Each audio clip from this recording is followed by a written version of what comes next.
Welcome to Introduction to Alexandria. After conquering Egypt in 331 BCE, Alexander the Great decided to build a new city, which, as per his habit, he named after himself. After his death, Alexandria quickly became the capital city of the Ptolemaic kingdom and the most important city of the Greek world.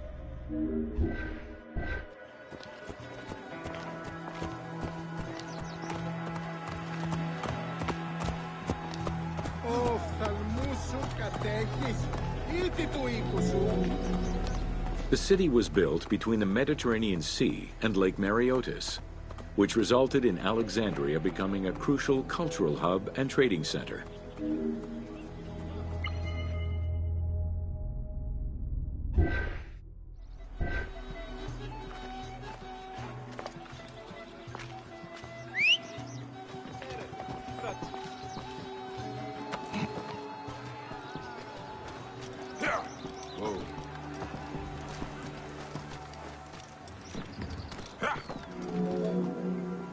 Sumptuous buildings could be seen wherever one turned their gaze: the royal palaces, the many temples, the gymnasium, lush public gardens, and large avenues.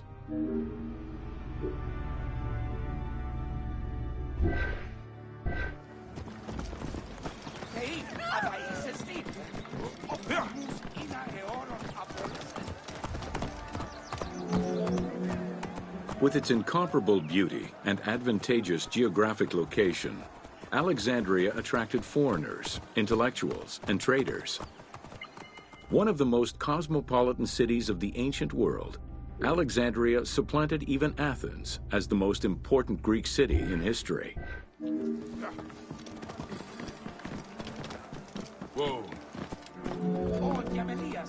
Egyptian obelisks were highly prized by Roman architects.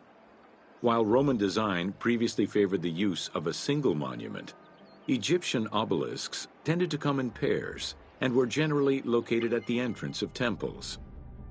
Several ancient Egyptian obelisks are still in existence today, though many are spread out across the world in locations such as Paris, Rome, New York, and London. All of this shows that Alexandria was significantly influenced by the rich past of Egypt.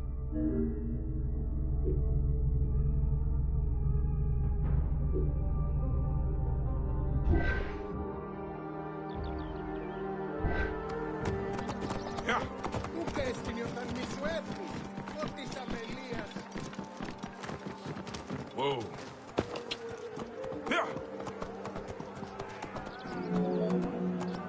Alexandria had several main streets. Its most famous artery was the Canopic Way. It was lined with sumptuous buildings, houses, and temples, and was roughly 8 kilometers in length. This street was one of the most important shipping entrances to Alexandria, and often hosted processions and festivals.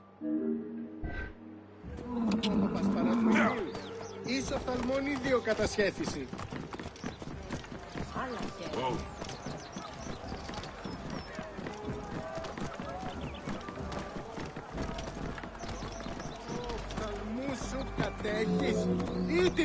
The width of the street, 30 meters, was abnormally large even by Greek standards. This is likely because the Canopic Way was made in a short span of time and based on an urban plan, as opposed to being slowly built over time, as was usual for the era. Whoa.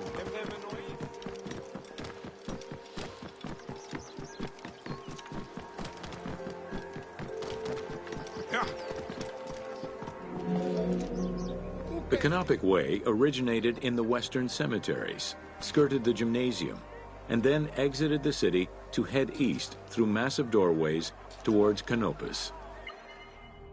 This structure was known as the Canopic Door.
Welcome to the Hippodrome of Alexandria.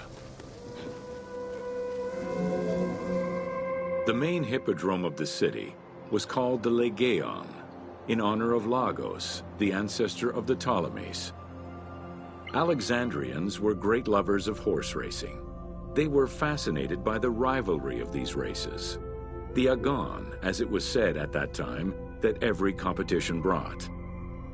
It was a struggle for glory.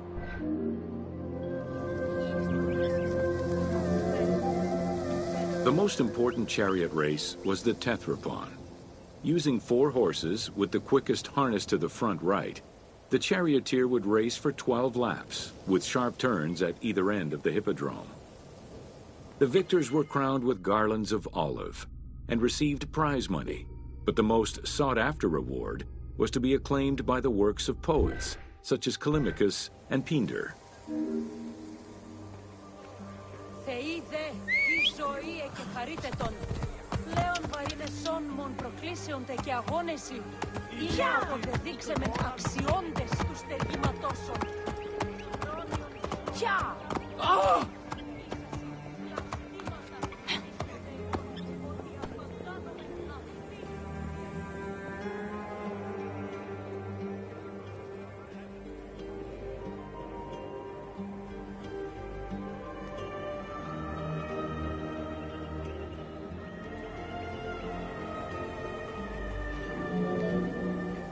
Ye hymns that rule the lyre, what god, what hero, aye, and what man shall we loudly praise? Verily Zeus is the lord of Pisa, and Heracles established the Olympic festival, while Theron must be proclaimed by reason of his victorious chariot with its 4 horses, Theron, who is just in his regard for guests, and who is the bulwark of Akragas, the choicest flower of an auspicious line of sires, whose city towers on high, bringing wealth and glory to crown their native merits.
Welcome to the Siege of Alexandria.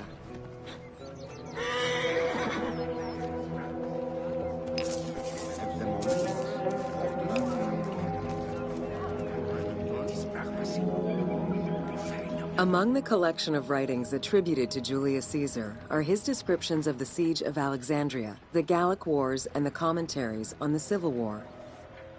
These archives contain information on different campaigns: the Wars of Alexandria, Africa, and Spain. Each of them recounts Caesar's military activity from 58 BCE to 45 BCE.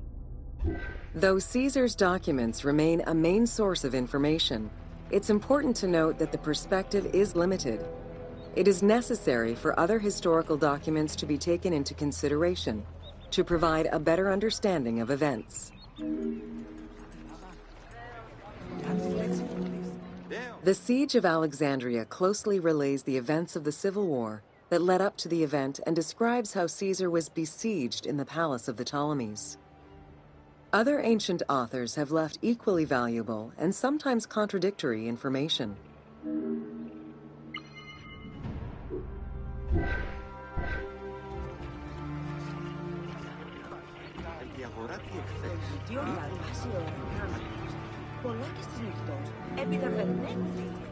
In the events leading up to the Siege of Alexandria, Cleopatra VII and her brother were fighting over control of Egypt. Young King Ptolemy XIII's regent, Pothinus, had firm control over the young pharaoh, and an outmaneuvered Cleopatra soon went into hiding. This set the stage for Pompey's arrival in Alexandria.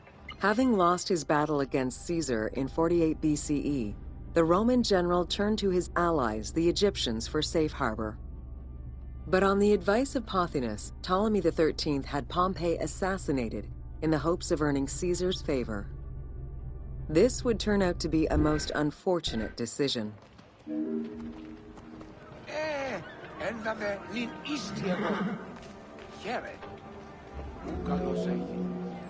Upon his arrival in Alexandria, Caesar was presented with Pompey's head. The sight of a Roman murdered by Egyptians did not sit well with him. Caesar made his displeasure clear, ordering the return of Cleopatra, and for the siblings to resolve their differences and resume their co-rule of Egypt, as per the will of their father. Neither Pothinus nor Ptolemy XIII wished to accede to this demand. While doing his best to aggravate Caesar, Pothinus secretly plotted against the Roman ruler and sent word for Egyptian general Achilles to bring his 20,000 men to fight on his behalf.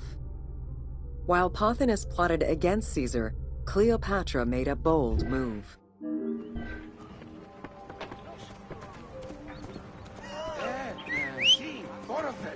See. Ciao! Whoa, whoa, whoa, whoa. Où entra te? Ciao!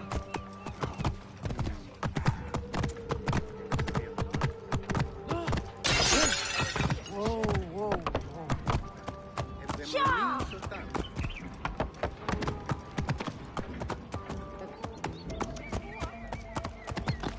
Ciao!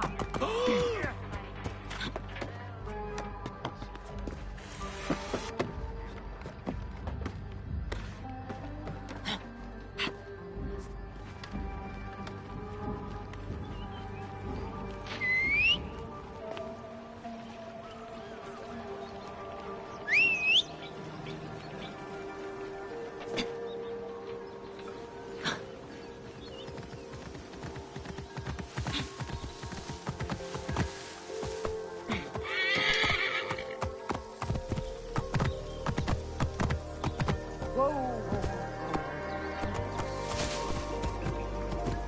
Ciao!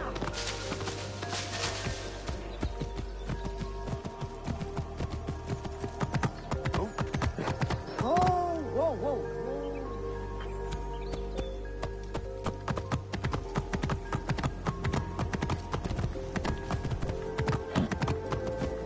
Whoa, whoa. Ciao!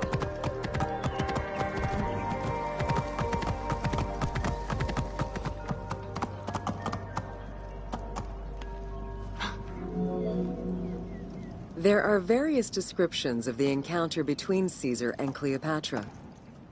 One report states that she snuck into the palace alone at night. Another account claims she was accompanied by an ally and was brought inside the palace wrapped in a carpet bag. Though exactly what happened at this fateful meeting is up for debate, what is known is that Cleopatra met with Caesar and earned his approval. Pothinus and Ptolemy XIII were most vexed with this turn of events.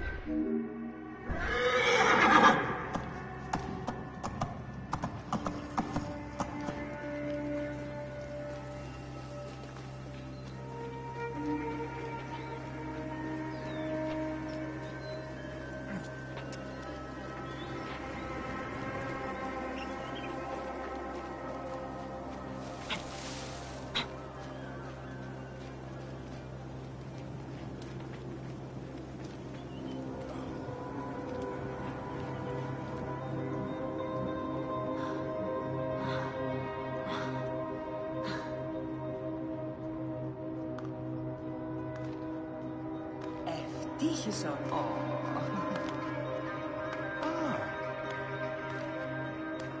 Ω, νέα άριστα!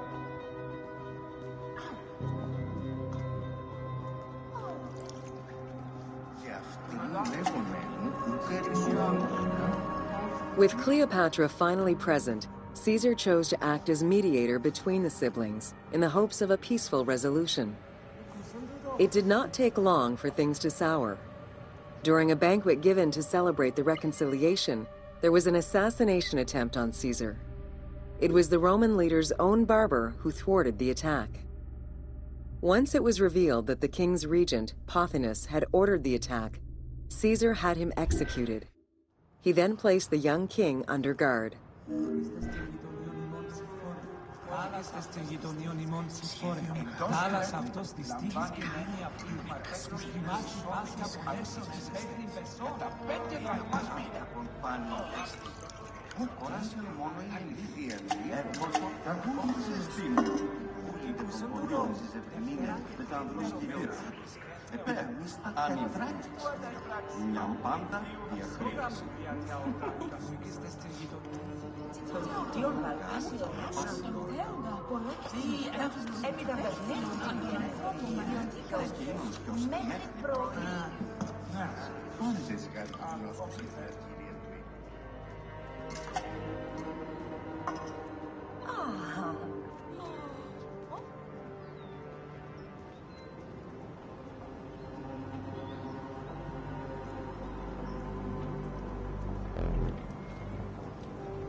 Sha!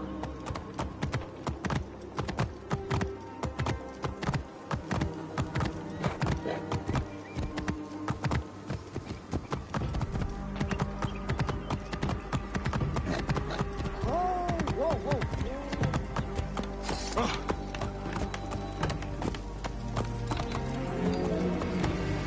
Caught within the palace with roughly 4,000 troops, and with the knowledge that the arrival of enemy forces was imminent, Caesar sent for help from Syria, Rhodes, and Cilicia. He ordered his men to dig a ditch around the palace and build a wall leading to the harbor. This would ensure Caesar's access to the sea. When Egyptian General Achilles arrived in the city with 20,000 men, the battle for Alexandria began.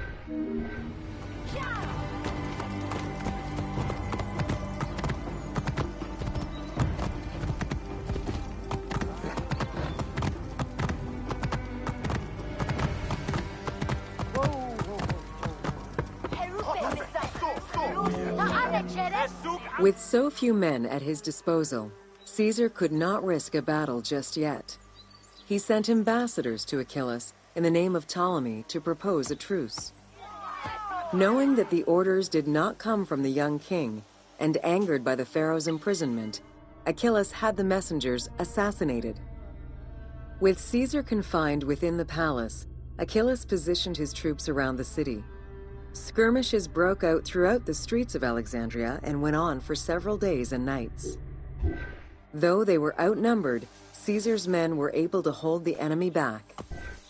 This prompted Achilles' next move: capture the Roman fleet stationed in the harbor.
Although the palace offered protection, losing the port meant the end of help and supplies. Caesar knew he had to protect the fleet. While he and his troops succeeded in regaining control of the port, he knew it would be impossible to sustain. Caesar ordered the burning of the ships. With passage back to the palace closed off, he headed for the lighthouse of Alexandria. Cha!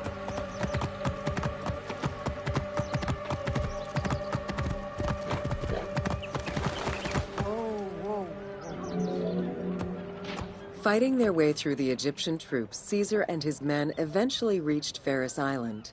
There, they took refuge within the lighthouse. With easy access to the open sea, Caesar was able to send messages to his allies requesting reinforcements and more supplies. The island fort also allowed him to control access to the harbor by relying on the chains used by the Egyptians to control ship traffic to and from Alexandria's docks.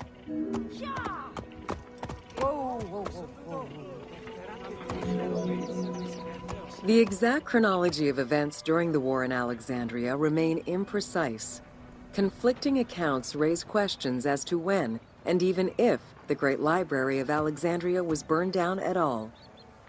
One account states that during the fighting, docks and warehouses were burned, and this was the fire that spread to the library. In another account, when Achilles cut off the harbor, Caesar had to leave the safety of the palace to defend his ships. As the enemies battled across the port, their arsenals set ships ablaze, and this destruction spread to the library.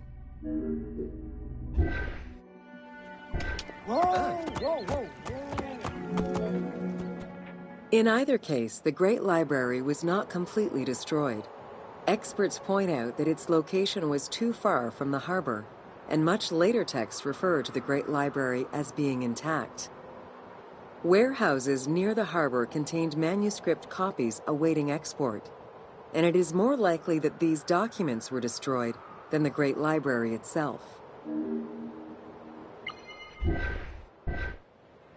Mala mierda.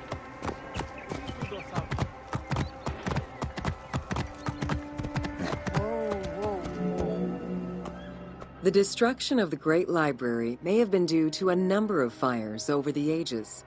Its end was probably closer to the 4th century CE, when the Christian Emperor Theodosius I ordered the closure of all pagan temples.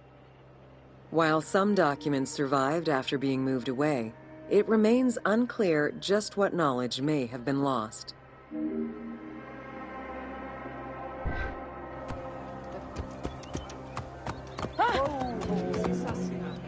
Where there are accounts of Achilles being in control of the battle against Caesar, it appears that instead Cleopatra's sister, siding with her brother, had him killed and put her ally Ganymedes in his place.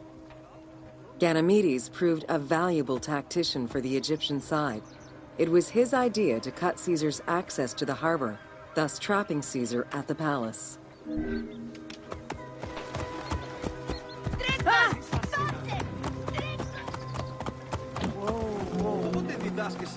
During the time of Ptolemy I, canals had been dug throughout Alexandria to provide fresh water. Ganymedes had his men take control of these canals. After isolating their own water supply, he had his men pour salt water into the canals and cisterns that led to Caesar's camp.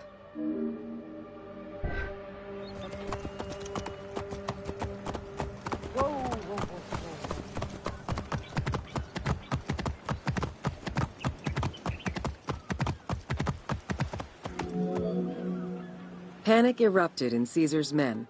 They wouldn't last long without fresh water. Recognizing that the porous limestone could help them, Caesar and his men dug wells to restore their water supply. Days later, the 37th Legion, comprised of Pompey's soldiers, arrived by ship. Unable to come ashore due to the winds, Caesar risked going out to meet them on the peninsula, Cape Chersonese. When the enemy learned Caesar's location, they rushed to intercept. Despite an obvious advantage for the Alexandrians, Caesar, with a Rhodian ship full of skillful sailors, emerged victorious. Cha!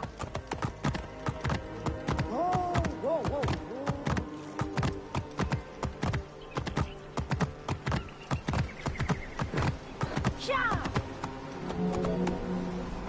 With help from the Allied ships, Caesar's victory enabled him to push the Egyptians back and secure the lighthouse. Gaining control of Pharos Island sent the Alexandrians into the sea and swimming back to the city. However, Caesar's fortification of the island didn't last long. The enemy regrouped and were set to storm the island. Panic-stricken, in spite of Caesar's encouragement, many of his men then fled their posts, either by ship or jumping into the sea.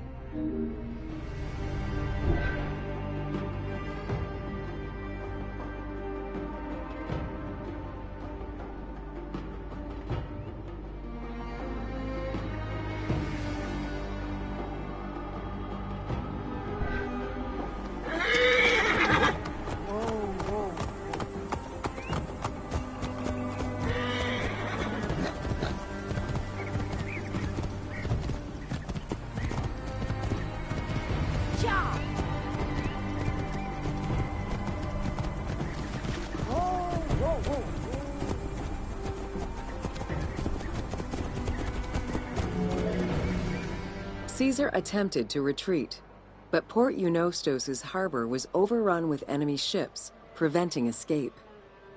Reportedly, Caesar gathered his papers and leapt overboard in an attempt to swim to an Allied ship farther out. Historian Cassius Dio claimed that Caesar would have drowned if he hadn't been able to remove his purple garment. Still, he managed to swim the distance and survive. The Alexandrians recovered the cloak and used it as a trophy to commemorate the Roman debacle.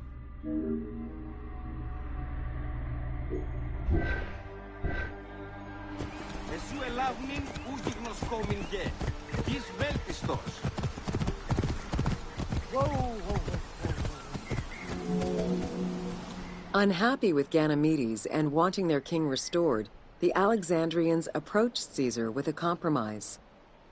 Caesar agreed to release Ptolemy XIII after entreating him to spare the kingdom and remain loyal to Rome.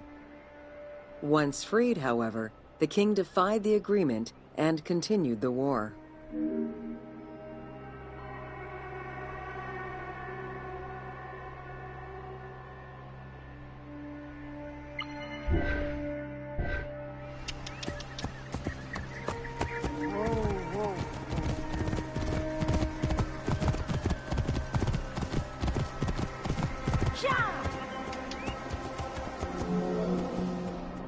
By this time, a faithful ally of Caesar's, Mithridates, arrived in Egypt, clashing with Ptolemy's troops at Pelusium. Outnumbering the enemy, Mithridates secured the region between Pelusium and Alexandria. Ptolemy, warned of Caesar's ally marching on Alexandria, sent his troops to prevent passage over the river.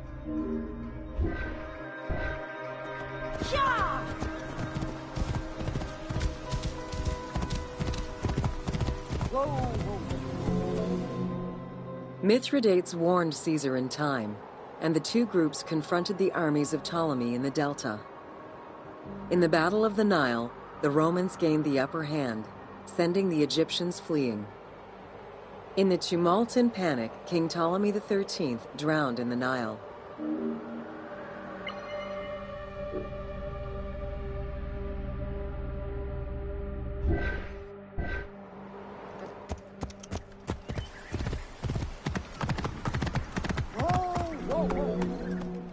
After the siege ended, Cleopatra VII married her younger brother, Ptolemy XIV, enabling her to reign over Egypt until 30 BCE.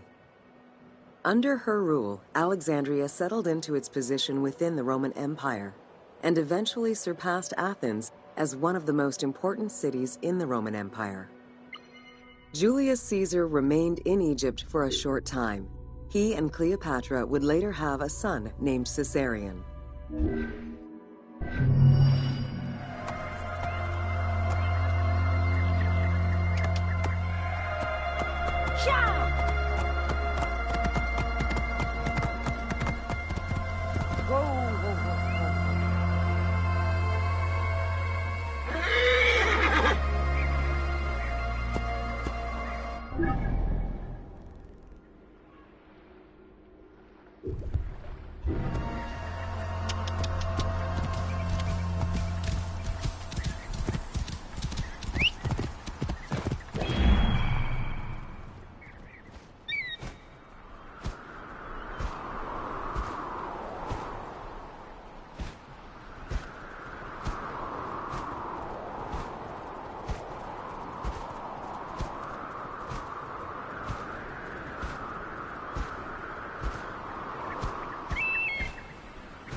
Welcome to the Islands of Pharis.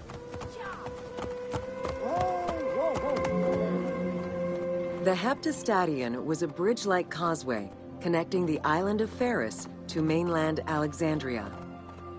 Its name is based on the Greek terms of measurement, hepta, meaning 7, and stadion, which is a measure of length of roughly 180 meters.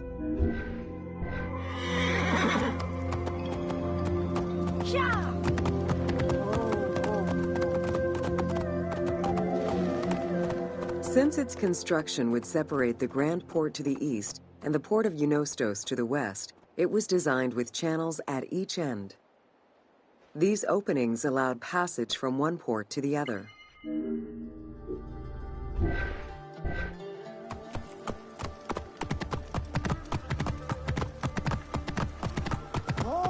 whoa, whoa. Along with creating separate harbors for the commercial and military shipping, the causeway served as a main aqueduct for the island's inhabitants. Its presence also helped protect the island and its ports from rough wind and sea currents. At the end of antiquity, the Heptastadion disappeared under layers of silt and soil, which formed an important sedimentary deposit.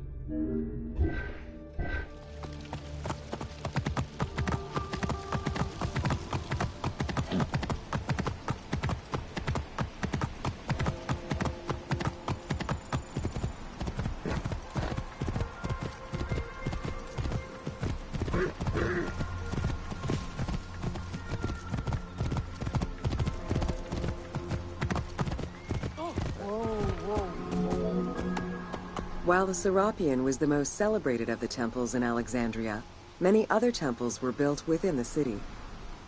Most of these structures have been completely erased over time, and there is no way to discern how many existed. However, research of ancient papyri offered tantalizing hints as to the possible location of at least some of the temples.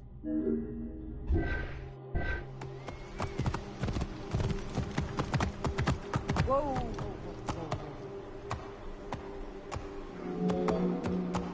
Both papyri and coins reveal evidence of many temples built for the gods. Poseidon, the god of the sea, likely had an edifice in his honor west of this island, as well as on the mainland.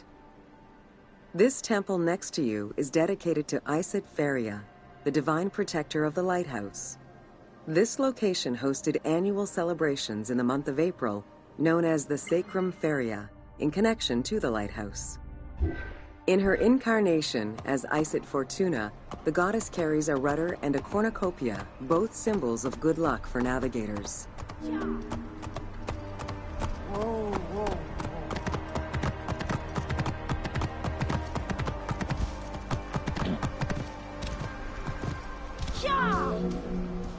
Considered one of the 7 wonders of the ancient world, the Lighthouse of Alexandria was a source of great pride for the inhabitants of the city. Construction began under Ptolemy I's reign and lasted 15 years. It was completed during his son's rule.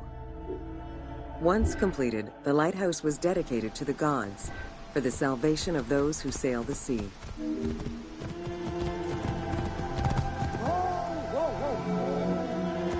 Built on the island of Pharos, the stone structure was 3 tiers set on top of one another in a step formation. The second floor consisted of an octagonal tower, and the top floor was a cylindrical tower topped by a statue. The interior provided space for staff rooms and a ramp which allowed the transport of fuel to the upper floors.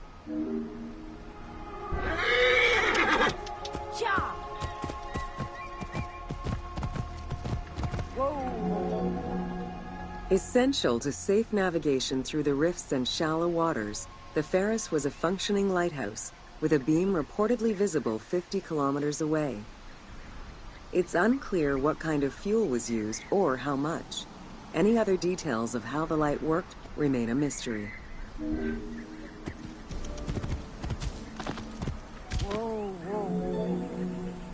For several centuries, the Pharos was one of the highest monuments ever built by man.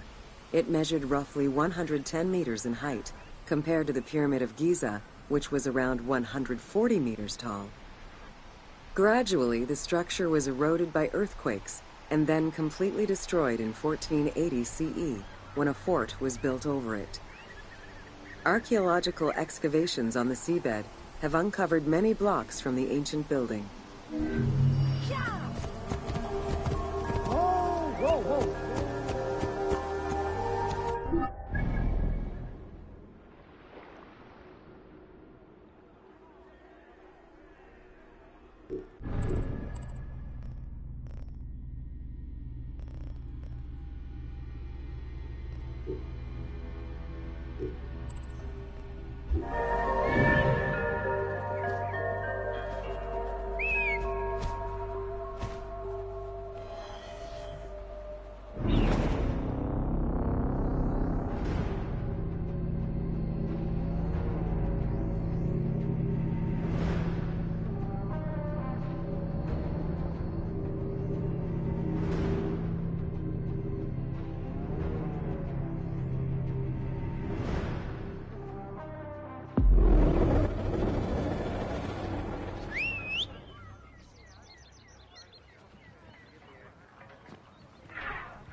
Welcome to Education in Alexandria.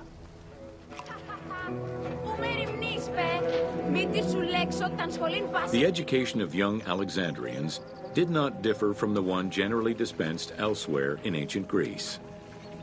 At the age of 7, the child was taken in charge by a tutor, who then became responsible for instilling an elementary education as well as good moral principles.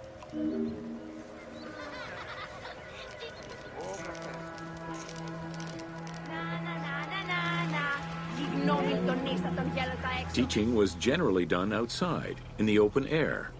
In the gymnasium, students were taught not only sports, but also topics such as rhetoric, philosophy, music, and poetry, all things deemed essential to one's education at the time.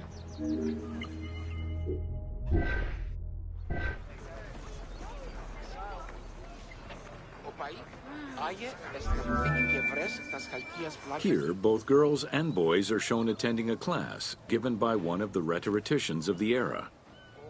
The team made the choice to show both genders attending class within the context of the game world.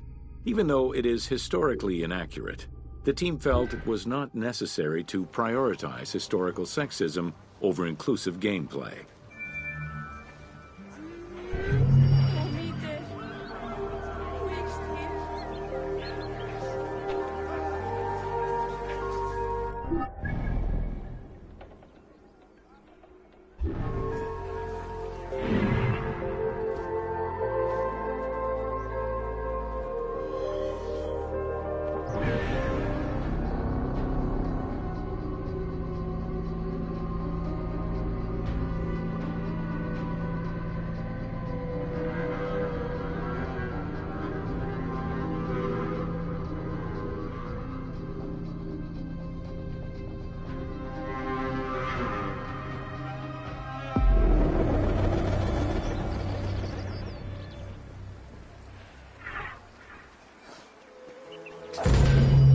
Welcome to the Moseon of Alexandria.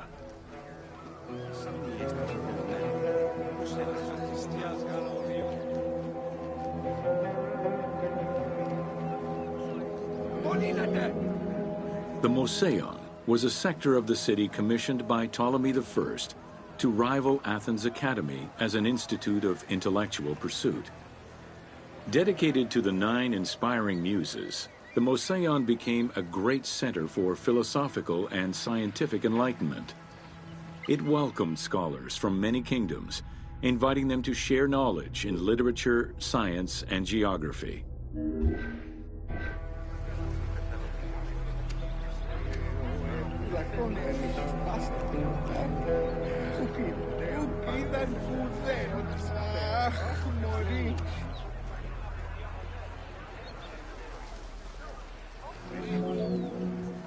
The Moseon was designed so that its buildings and grounds would accommodate free thinking, debate, and presentation. Meeting spaces and theaters surrounded a main courtyard. Expansive gardens were filled with exotic plants that aided in the study and supply of herbs and medicines. A zoo offered the study of animal behavior and physiology. Also among the Moseon's many star attractions was its astronomical observatory.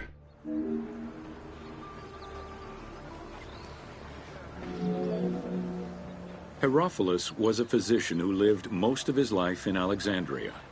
He was able to perform the dissection of human cadavers on a large scale due to the permissiveness of the city in such matters. Among many other discoveries, he learned that the brain was central to the human nervous system. He also extensively mapped the blood system and measured the pulse with the aid of a water clock. It is reported that in his thirst to understand human anatomy, he performed 600 vivisections on live prisoners.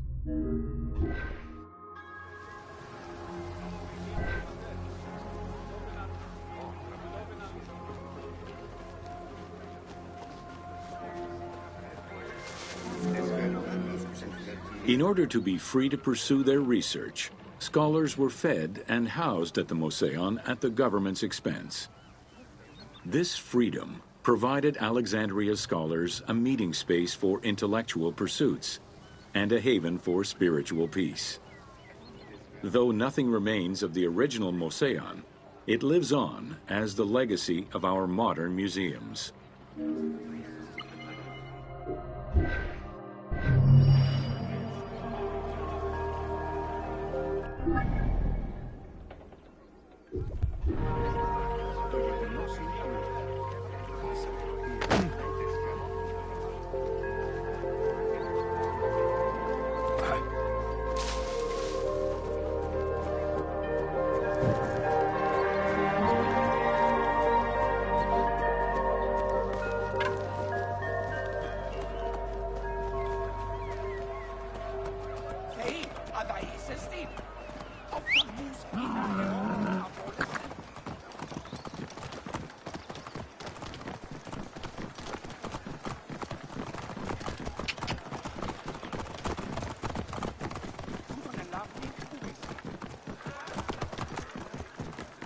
Hey!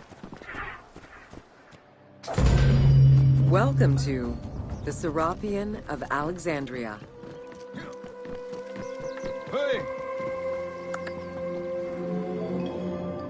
In a city of numerous magnificent attractions, the Serapion was considered to be the most beautiful temple of Alexandria. Located southwest of the city on a small hill known as the Acropolis, the sanctuary was constructed during the reign of Ptolemy III, upon foundations which had existed since the reign of Ptolemy I Soter.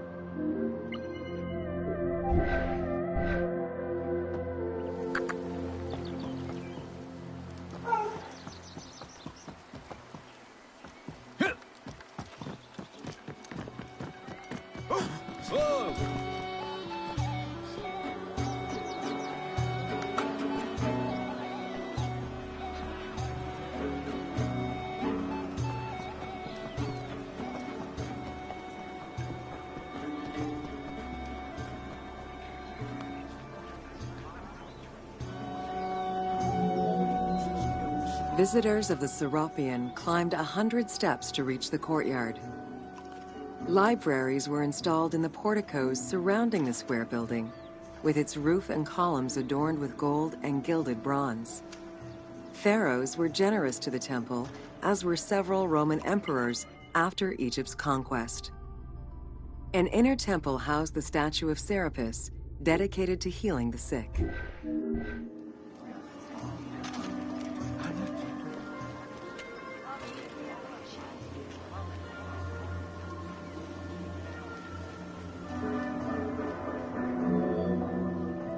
Since the 26th dynasty, Greeks in Egypt had gradually integrated the Egyptian cult of the Apis bull to their own rituals. With the establishment of the Ptolemaic dynasty, the cult of Apis was further integrated into Greek religion. During his rule, Ptolemy I chose to merge Egyptian and Hellenic gods into a syncretic divinity named Serapis.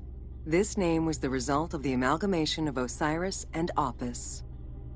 With this new deity, the Ptolemaic dynasty managed to accommodate similar belief sets for two different cultures, bringing about a new dynastic cult.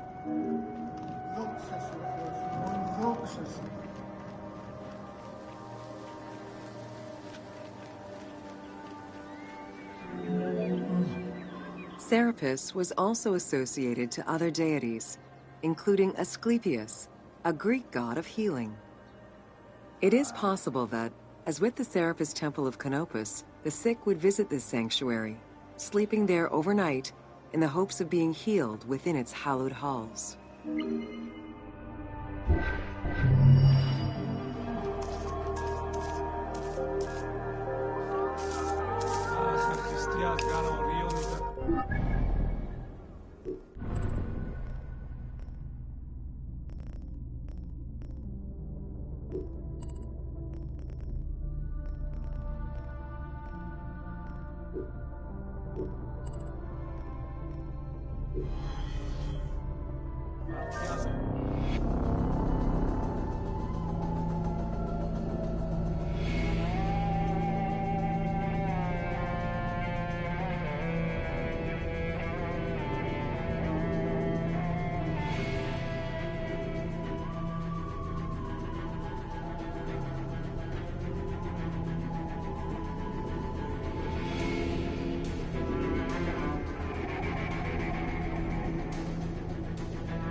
Welcome to the Panean. The Panean was a temple built in honor of the god Pan, divinity of nature. This Greek god, often represented as a half-man, half-goat, with a beard, horns, and goat's hooves, was considered the protector of shepherds and herds.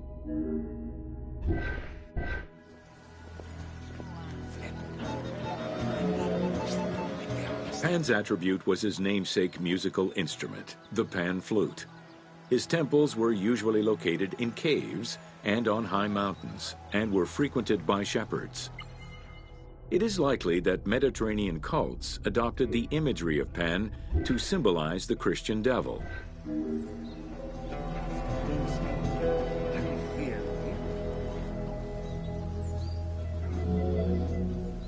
To give proper honor to the god, Alexandrians built an artificial hill upon which they housed his temple to compensate for the flat relief of the city. The artificial mound had the shape of a spinning top or a pine cone, which was accessed by a spiral staircase. The top had a panoramic view of the entire city. Only such heights would be fitting for a mountain god.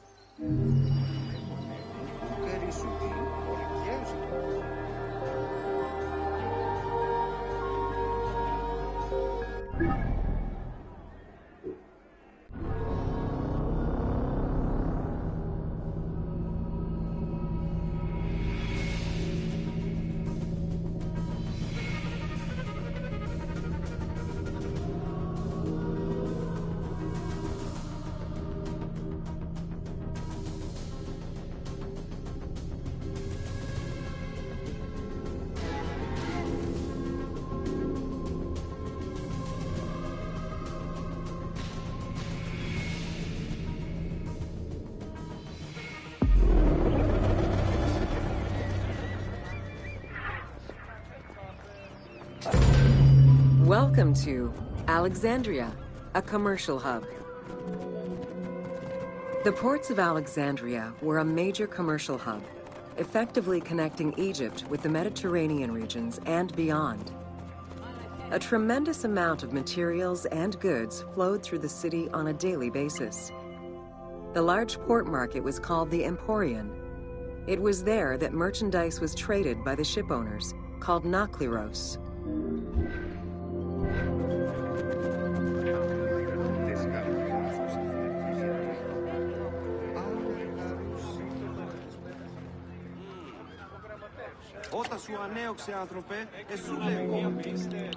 Food and artisan artisan work streamed out of Egypt. Ceramics, glass, golden rings, and minted coinage. The local potters, using traditional Egyptian techniques, competed with those from abroad, and the textile industry flourished. What Egypt did not produce itself was acquired through trade, using local resources such as wheat and papyrus. Most sought after was pine wood from Syria, iron and marble from the Greek islands, gold from Spain, and exotic fruits from Europe. All this commercial activity contributed to the already decadent wealth of the city.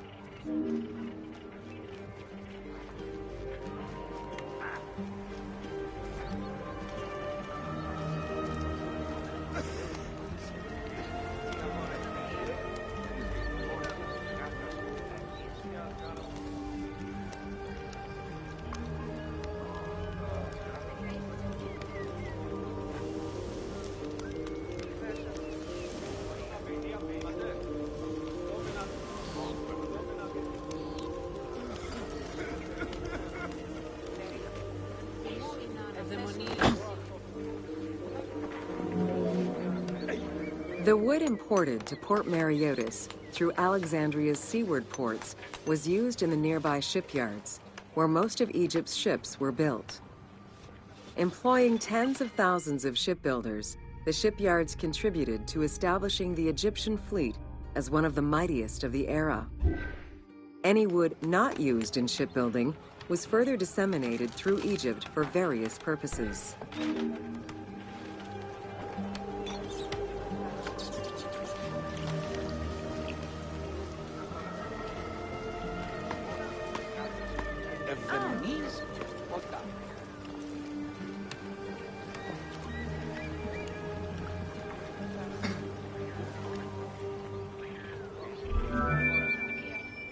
The southern port of Lake Mareotis was the biggest in Alexandria.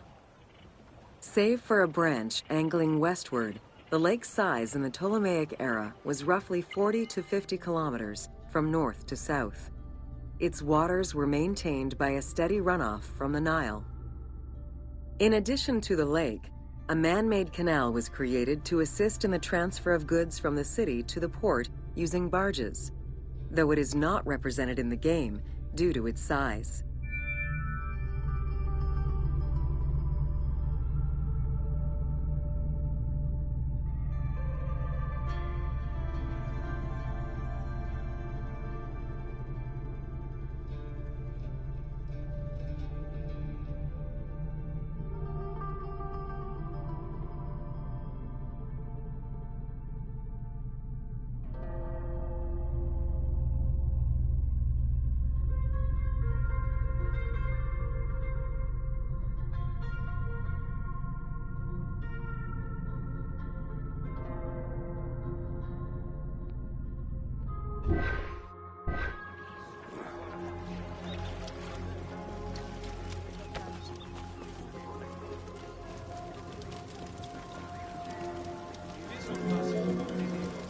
Banking was one of the most distinctive innovations brought by the Greeks to Egypt. The centerpiece of Alexandria's wealth was the royal systematization of taxes on almost everything. Basic items such as salt, oil, beer, wheat, and linen were heavily taxed. As a result, the royal treasury of Alexandria was able to ensure the economic stability of most of the administrative areas of Egypt.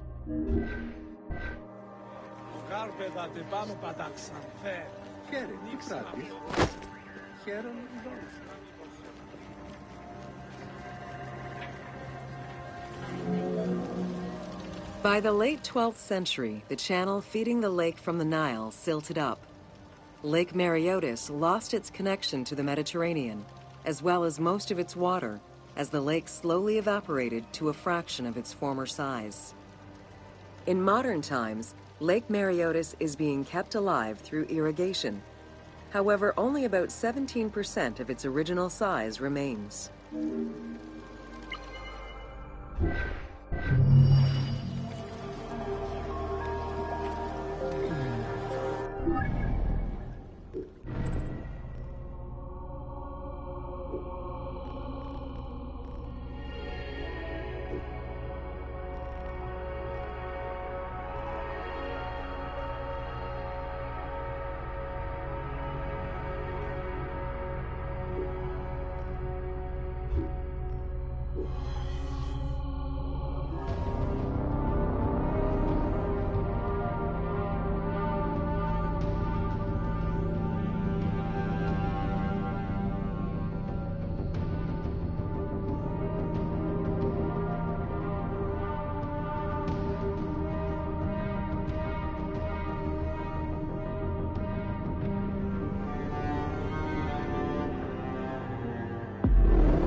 Welcome to the Step Pyramid Complex of Djoser.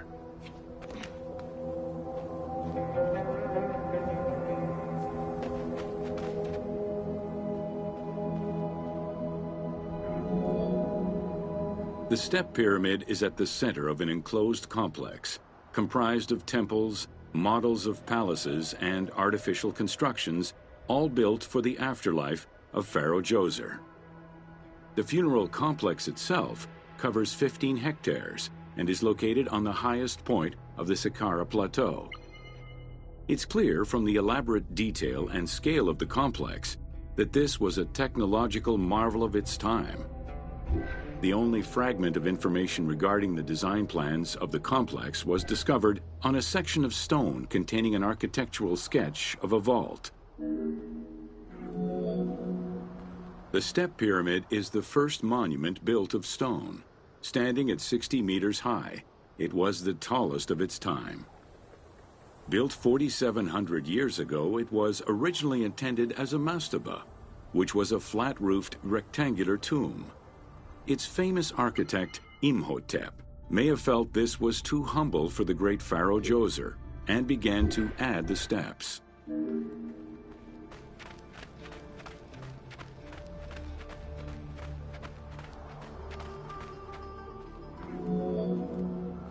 The step pyramid complex is enclosed within a 1,600-meter-long wall that is 10 meters high. This large wall was made out of white limestone and oriented along the north-south axis.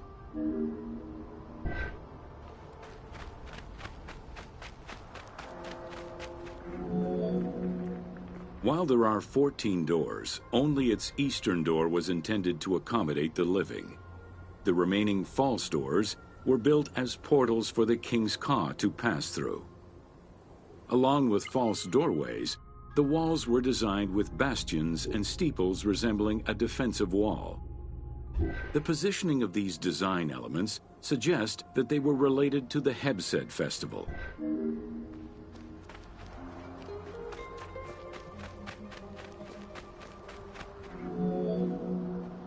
The only real entrance into the complex is at the end of a long, narrow passageway. This enclosure has a stone canopy carved to resemble wooden logs. At the end of the passage is a large opening. Meant to resemble a doorway, it has carved doors and hinges that are permanently open and immovable.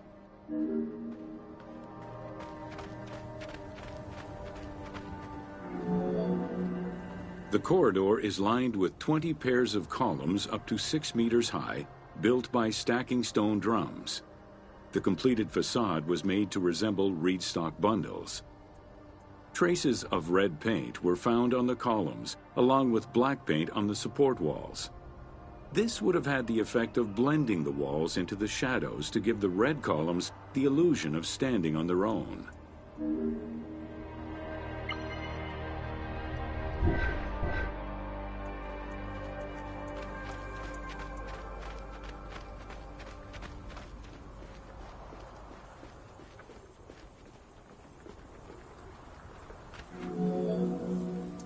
Chambers are located on either side of the columns and are thought to be chapels representing the provinces of Upper and Lower Egypt. According to some Egyptologists, the arrangement of the rooms may be symbolic of jurisdiction and judgment.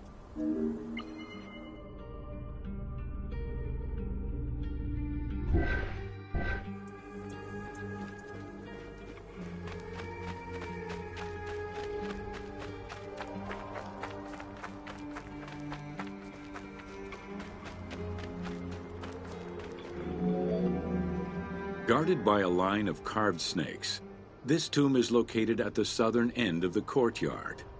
The burial chamber is beneath it, down a 30-meter deep shaft. The low-ceilinged chamber resembles a mastaba and is relatively intact compared to the later burial chamber. The tomb is made of pink granite, though there is evidence it was once polished limestone. Too small for a body, it is possible that the tomb was intended for the king's ka, or to hold the canopic jars containing the king's organs. Later traditions in burials would have the canopic jars in the same chamber as the body.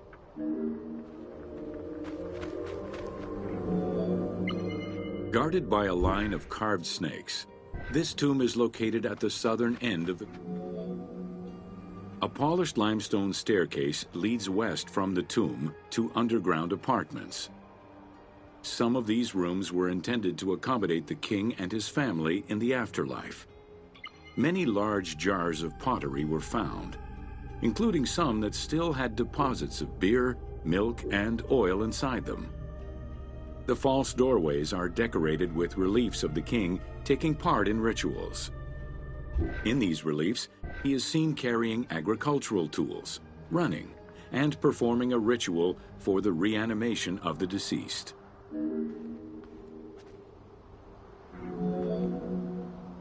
The architect Imhotep chose stone as a building material in order for the complex to last. Following the completion of the initial mastaba, Imhotep devised a burial of more ambitious dimensions. He set about stacking mastabas on top of each other. Evidence shows that the pyramid was enlarged twice by additional cuts into the steps, eventually reaching 62 meters in height and 121 meters by 109 meters at its base.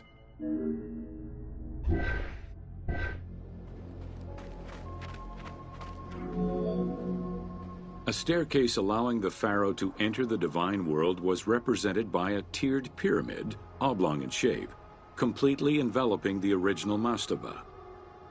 The pyramid itself is a solid structure. All of the chambers and tunnels are beneath the structure.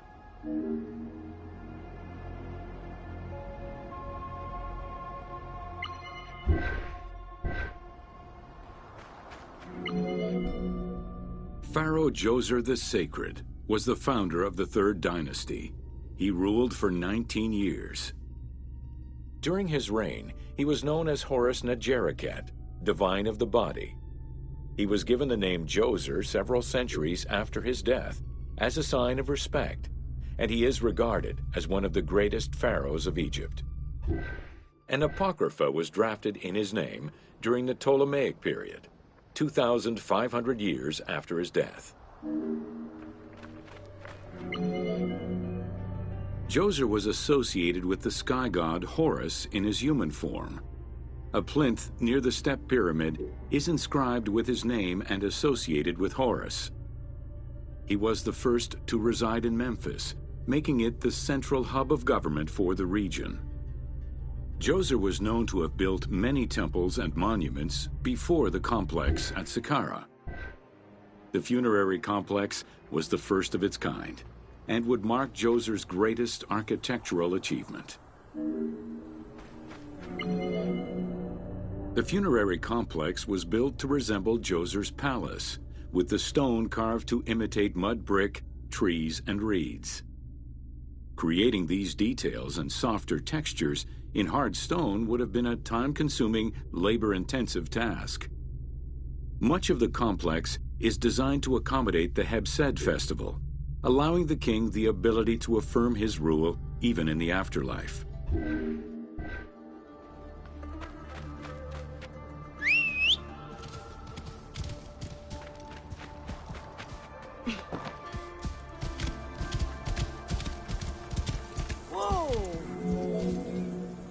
In the corner is a temple referred to as T.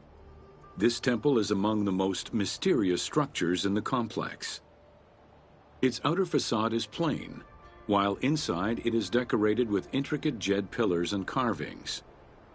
It's possible that this place was intended to be where the Ka of the king materialized, symbolically visiting the platform of the Hebsed courtyard from the afterlife.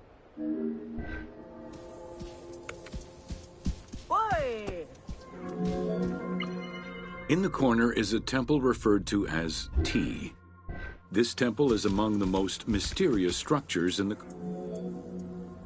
the Hebsed festival enabled the pharaoh to maintain universal order and renew godly powers. Through a series of trials and religious rites, such as dance, offerings, and visiting the sanctuaries of various deities, the ruler's vital force and divine nature was confirmed. The celebration was meant to represent the ruler's jubilee and would take place every 30 years, though the deadline was not always followed. The earliest known ritual dates from the First Dynasty.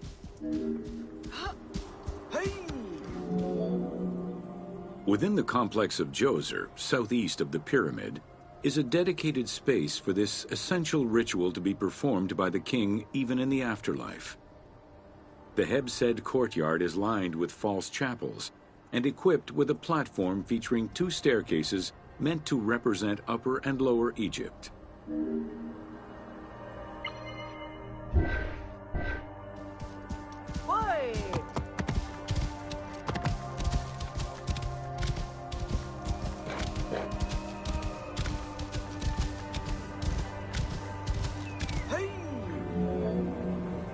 Located in the courtyard, the two pavilions are believed to represent the palaces of Upper and Lower Egypt. Rectangular in shape, the two replica structures face one another. Their facade is similar to the chapels of the Hebsed ceremony, with column crowns carved to look like falling leaves. Because Queen Hetep Hernepti and Princess Inetkas's names were discovered on a stela near the pavilions, it is thought that these funerary chapels were intended for them.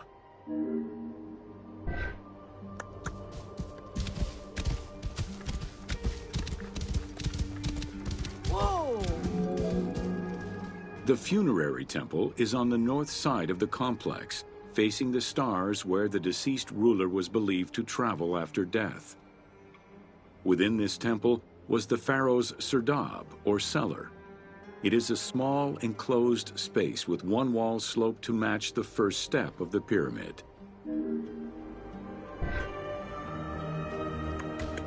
Yeah! Why? The funerary temple is on the north side of the complex, facing the stars where the deceased ruler was believed to travel after. The north wall has two observation holes. A statue of Djoser is seated on the throne, wearing a mantle and a tripartite wig with a crown known as a Nemes. Representing the king's ka, this statue looks through the observation holes into the courtyard, enabling the king to observe the ceremonies and receive offerings in the afterlife.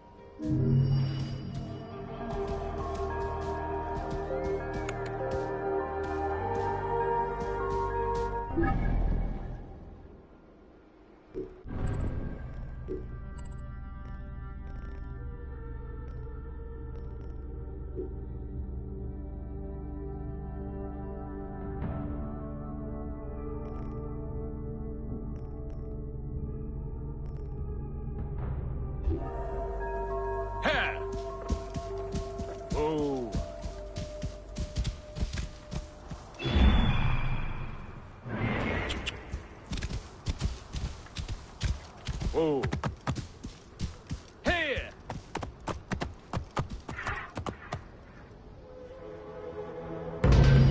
Welcome to Inside Djoser's Step Pyramid.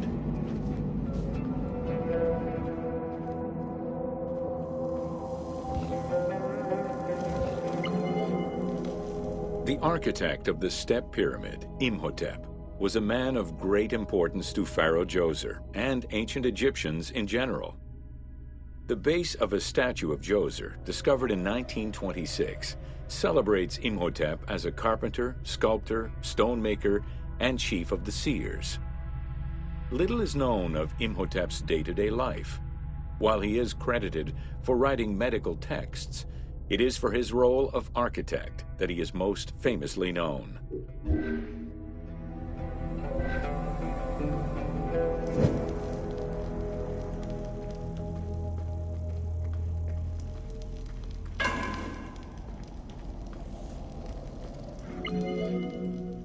From the design of the pyramid to the elements within the complex itself, Imhotep set out to create something that would immortalize his king.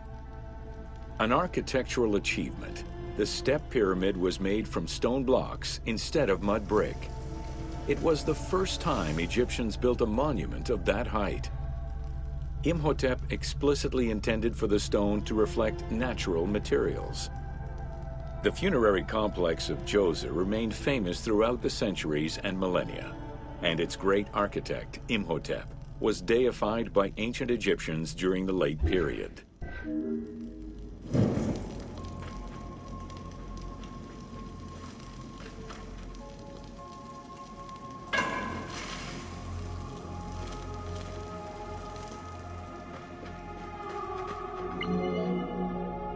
In addition to the central subterranean palace built for Djoser, 11 wells were dug. Each went to a depth of 33 meters and connected with a horizontal gallery extending for about 20 meters. The first 5 galleries were intended for members of the royal family.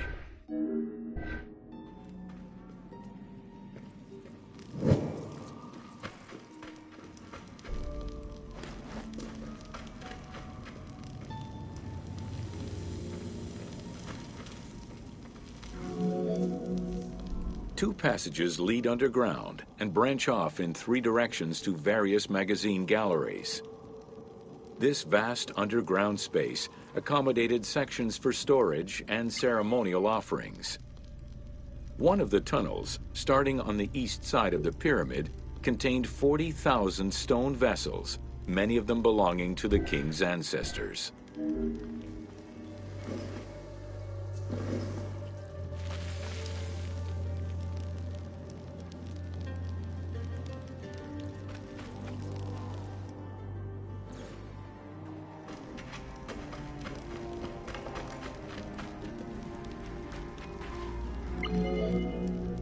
The burial chamber of Djoser is located at the bottom of a 28-meter-deep central shaft. According to Egyptologist Jean-Philippe Lauer, the chamber was originally made from polished blocks of limestone, while its ceiling was decorated in 5-pointed stars. At some point, however, the limestone blocks were replaced entirely by pink granite blocks, leaving behind only fragments of limestone blocks decorated with stars.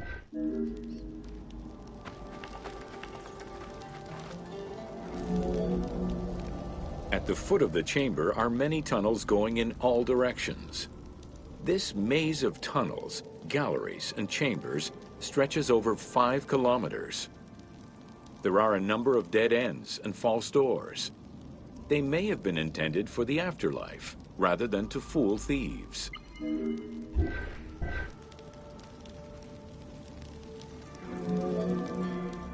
Unlike the Great Pyramid of Giza, or Menkaure, the Pyramid of Djoser does not have any extra openings dug out by thieves. There was no need for them. Because of the easy access into the tunnels and along the corridors, thieves had little trouble clearing out the temples once inside. It is unknown when the mummy of Djoser was stolen. All that remained was a left foot, found by French Egyptologist Jean-Philippe Lauer in 1934. This architect, who devoted his whole life to meticulously exploring the complex, believed it belonged to Djoser.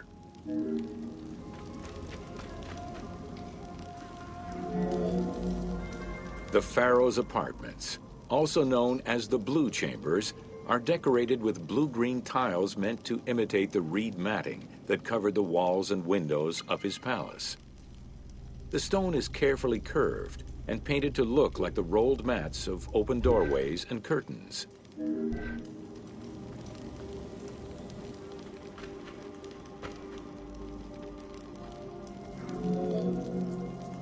There are 2 long rooms running side by side along a north-south axis. The south room has false doors separated by stone panels, while the north room is a corridor which allows access to side chambers. Nearby chambers originally housed the pharaoh's treasures.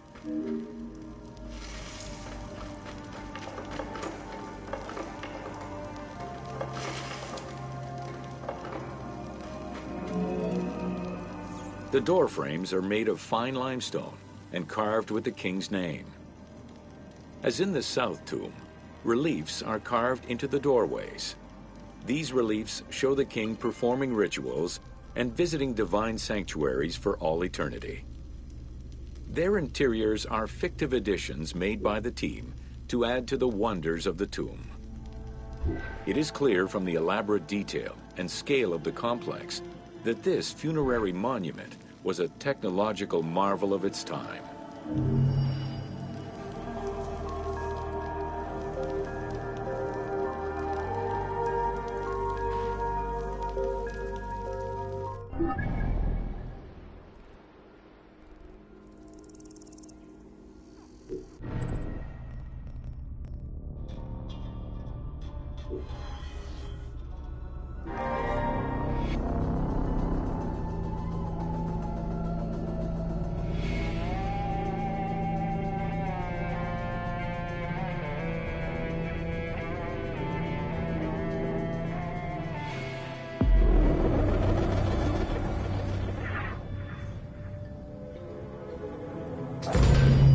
Welcome to The Origin of the Pyramid.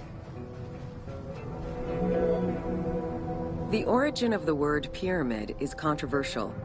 Most believe that it originates with the Greek word pyramis, which referred to a bread of conical shape.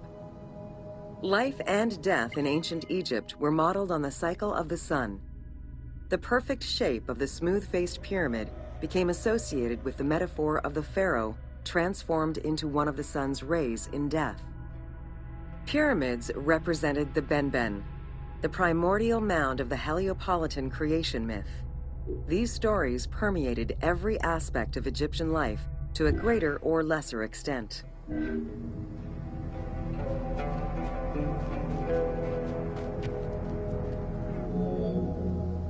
During the pre-dynastic period, the development of funerary practices was different depending on whether one was located in Lower Egypt or Upper Egypt. Well before the pyramid, there was the burial pits. It is on the site of Merimde Beni Salome in Lower Egypt that we find the oldest funerary site, dating back to 5000 BCE. Study of the tombs revealed that the bodies of the deceased were deposited in a shallow grave in a fetal position. Though a few objects were recovered from these graves, they offered no insight as to the social class of those interred within.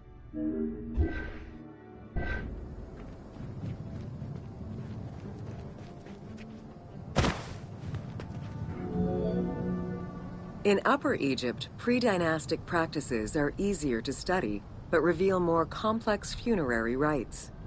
They are divided into two cultural phases, Badarian and Nagada. The Badarian phase ranged from 4400 BCE to 3800 BCE. Small necropolises were discovered on the outskirts of villages, revealing the emergence of a funerary cult. The bodies of the deceased were lowered into an oval grave and covered with goat or gazelle skins.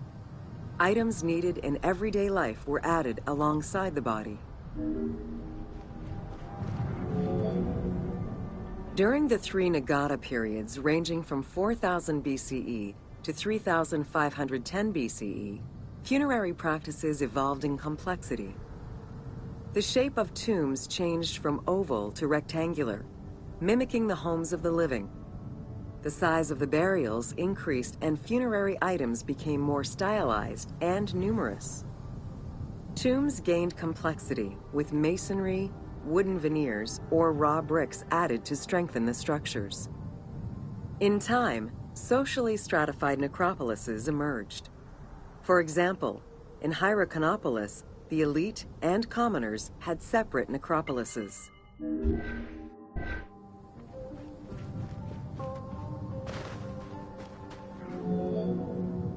The term mastaba, meaning massive bench in dialectal Arabic, refers to a form of funerary architecture that was present in Egypt from the Archaic period to the Middle Kingdom. An evolution of the burial pit, mastabas were generally composed of two parts. A structure was built above the ground in the form of a massive rectangle with stepped walls, and a subterranean burial chamber was located underneath. Smaller mastabas often surrounded the much larger tomb of the king. These generally held the remains of the king's relatives and courtiers.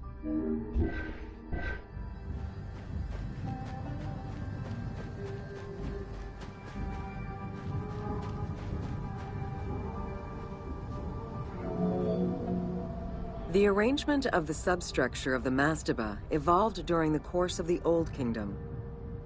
From the 5th dynasty onwards, mastabas often featured multi-roomed substructures, with sometimes up to 30 rooms. Also, the quantity and quality of decorated surfaces increased noticeably, as well as the number of statues found within.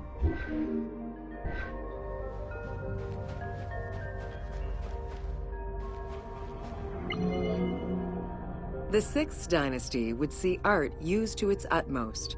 The entire surface of a mastaba would be covered in scenes of daily life, illustrating the prosperity of those lucky enough to comfortably spend eternity near the pyramid of a pharaoh. The best example of this type of mastaba is the tomb of Mereruka in Saqqara.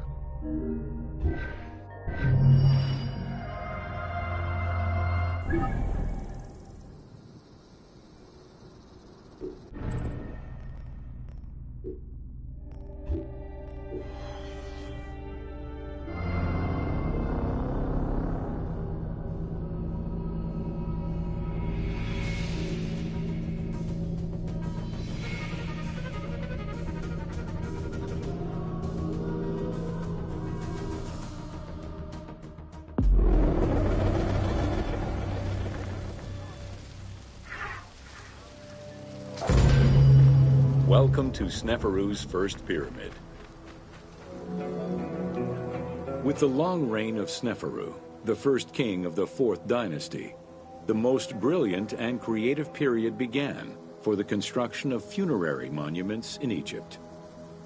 Funerary monument design moved from the step pyramid to the smooth-faced pyramid, testament to the evolution of the practices of construction.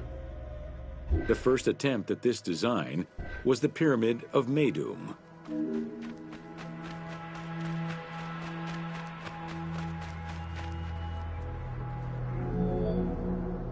While Sneferu's monument started as a 7-stepped pyramid, it was later altered into an 8-stepped structure. The final phase of construction saw the steps filled out and an outer casing applied to achieve a smooth surface.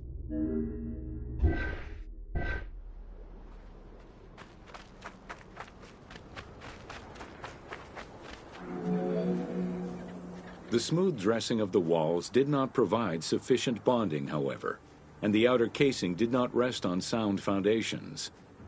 As a result, the bases of the 4 outer buttress walls gave way, causing the walls to slide down and collapse. While the Meidum Pyramid was abandoned due to design flaws, it showcased other innovations that would impact all future pyramid designs. As well as the smooth sides, it was the first time a ceremonial pavement was built, leading from the valley to the temple of the pyramid. Another innovation was that of the funerary chamber, which was no longer at the bottom of a well, but rather above ground level. This change signaled the beginning of the 3-bedroom system.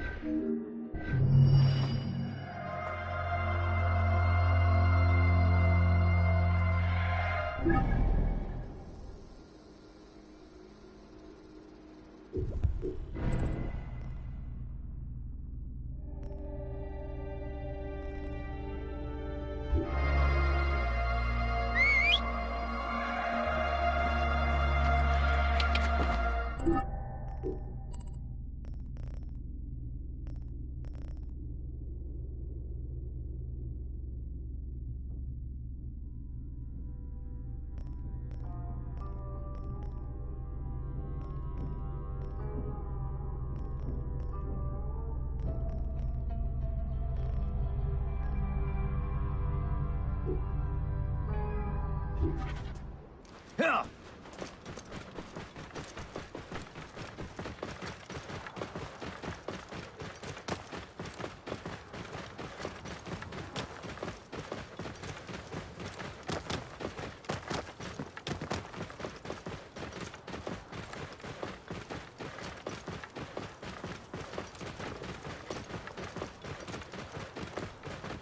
Hey! Welcome to the Bent Pyramid of Dashur. After the construction of the Meidum Pyramid failed, Sneferu transferred his residence and the official necropolis to Dashur. There he began construction on his second attempt at a funerary monument. The resulting structure, known as the Bent Pyramid, is the only one of its shape in Egypt.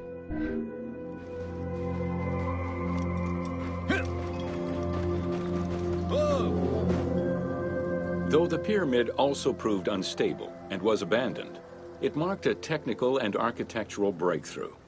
Heralding an important design transition, the Bent Pyramid displays a shift from the step pyramid to a functional smooth-sided pyramid.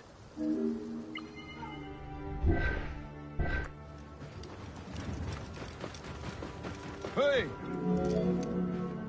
The Bent Pyramid was unique in having 2 separate entrances, one on the northern face and another on the western face. The chamber of this pyramid was too small for a human burial. It was probably meant for the burial of a statue designated to house the Ka, the vital spirit of the deceased king. Hey!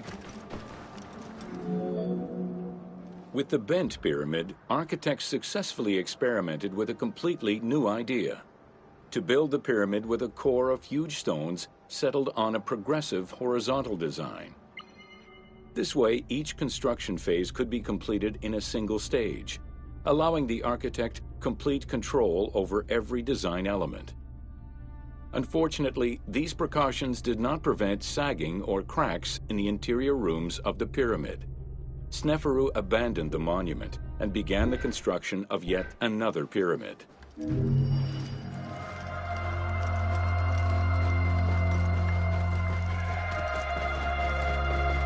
Hey!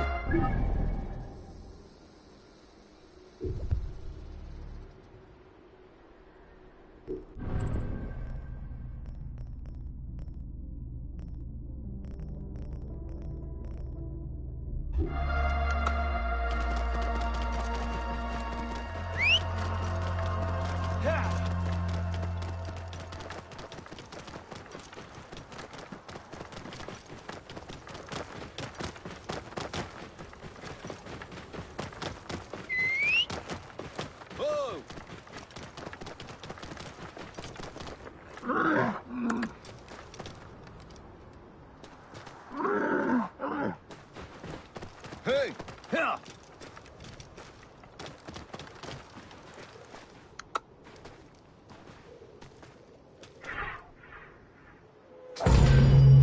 Welcome to the Red Pyramid of Dashur.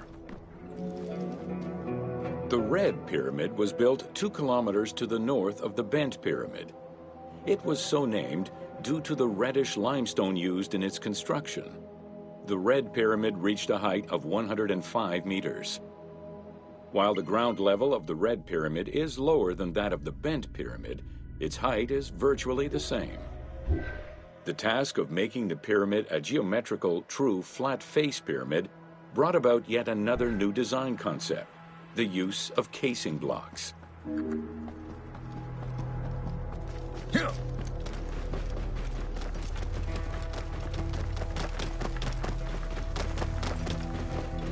Whoa!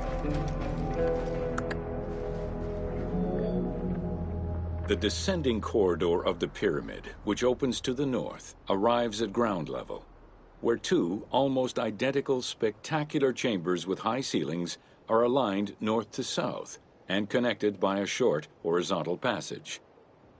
In the south wall of the second chamber, accessed by a staircase, another corridor leads to the final chamber, which is built within the masonry of the pyramid itself and aligned east to west.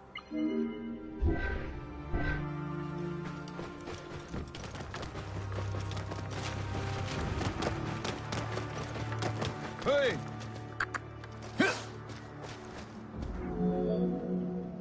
The annexes of the Red Pyramid consist of a small funerary temple located to the east. A causeway presumably ran due east from the temple, but it has yet to be excavated.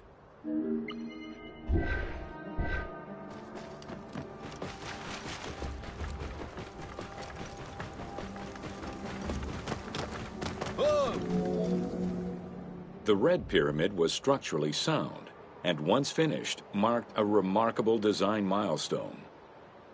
Finally successful in his attempts to build himself a suitable funerary monument, Sneferu knew his future beyond death was assured.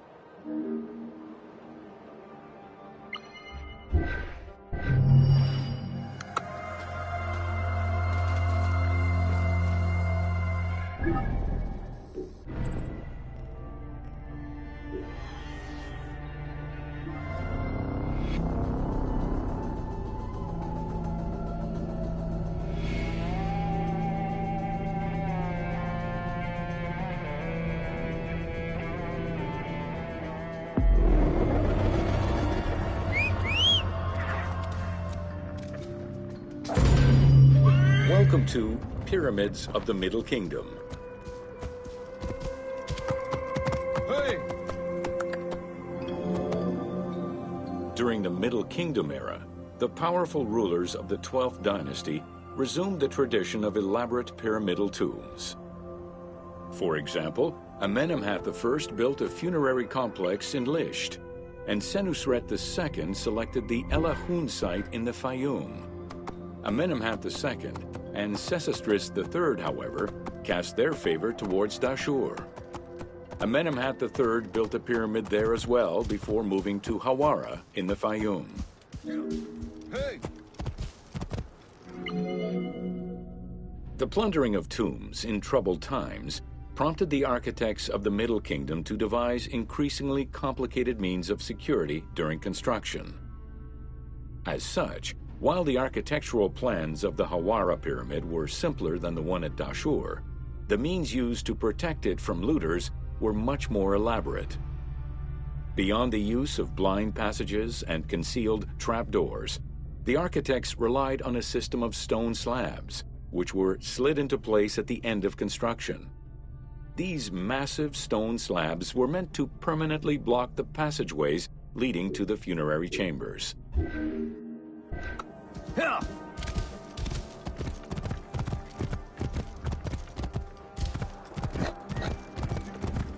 Hey! The kings of the 13th dynasty began building their pyramids at Masguna, south of Dashur, then moved on to Fayoum and Abydos. The kings of the 17th dynasty, however, satisfied themselves with crowning their cave tombs with small pyramids of raw brick. The kings of the 18th dynasty gave up the shape of the pyramid as a royal tomb entirely. They chose a mountain with a pyramidal shape in the Valley of Kings and dug their graves there.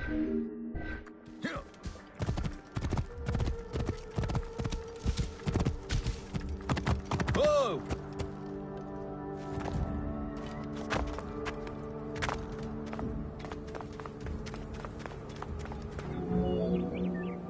It was not until the Nubian pharaohs of the 25th dynasty that kings were once again buried under pyramidal tombs.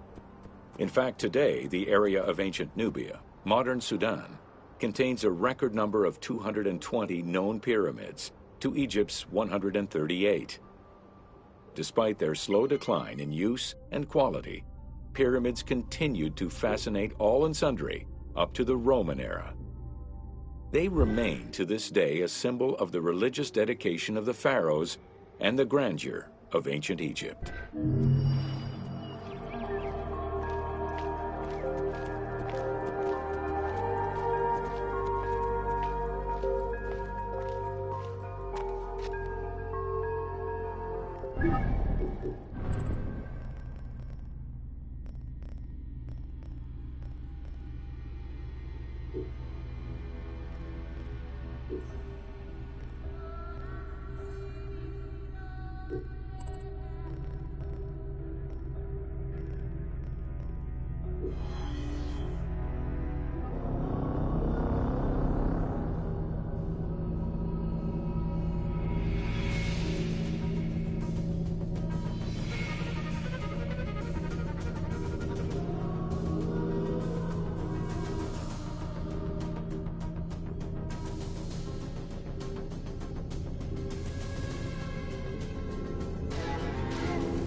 Welcome to an overview of the Giza necropolis.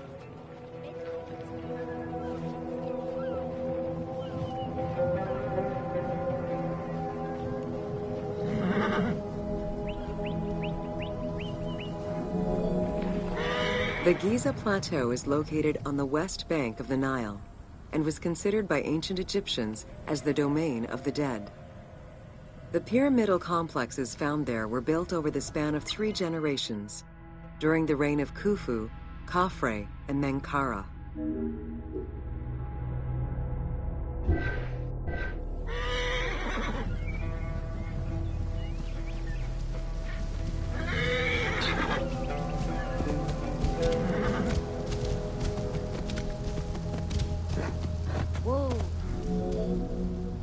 The Giza area, now famous for its 3 pyramids, is part of a wider grouping of funerary complexes. Rulers from this period generally elected to be buried in the area. The focal point of the entire region was the city of Memphis, chosen as the capital of Egypt at the beginning of the Old Kingdom.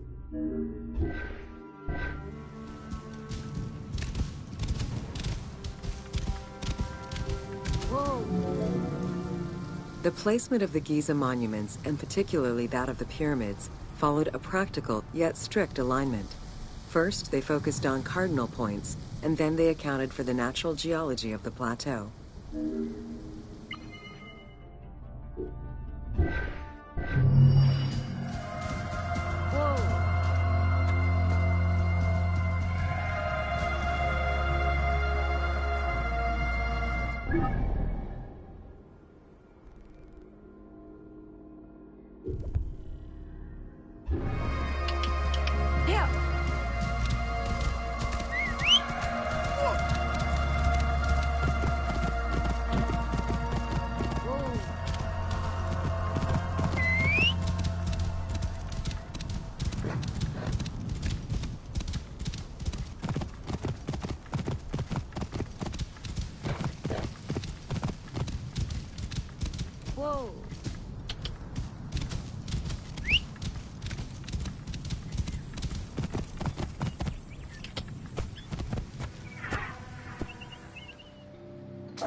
Welcome to Khufu's funerary complex.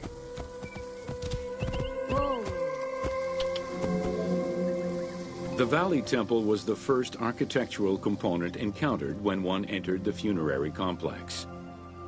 It was considered the official entrance of the tomb and mixed the structural components of both a temple and a portico. Khufu's Valley Temple shows evidence of a basalt pavement, letting us know where the portico portion of the structure was located. Such a partition is believed to symbolize both the subterranean and solar aspects of the afterlife.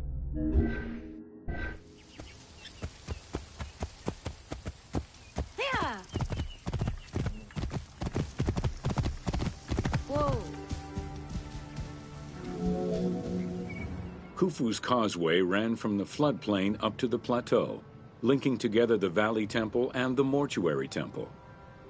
A traditional causeway presented itself as a paved path, enclosed by walls and often roofed.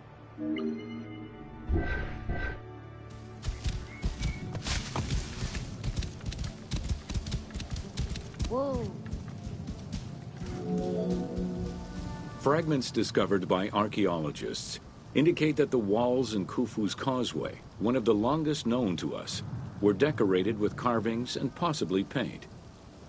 Depictions show a great variety of themes: stars on the ceiling, accompanied by scenes of battles on the walls. Other engravings depicted the creation of the complex by illustrating craftsmen at work.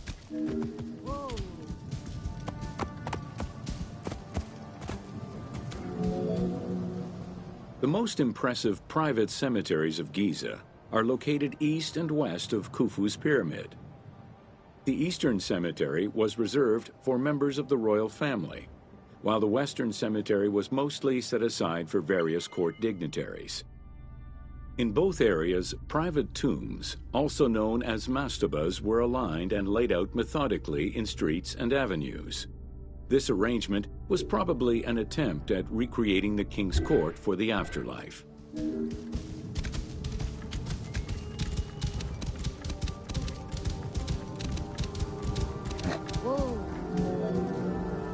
To the east of Khufu's pyramid reside three smaller constructions, the three Queen's Pyramids.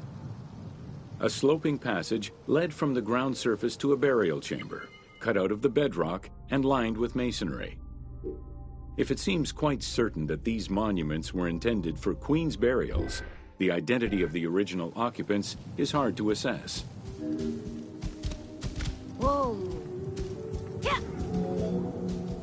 The northernmost pyramid was most likely meant for Queen Hetepheres, who is believed to have been Khufu's mother. However, in 1925, her actual tomb was discovered nearby by accident. It was hidden at the bottom of a deep masonry pit in an underground chamber. Within the concealed chamber, Egyptologists discovered the most complete royal funerary equipment, dating from the Old Kingdom, though her body was missing. Yeah.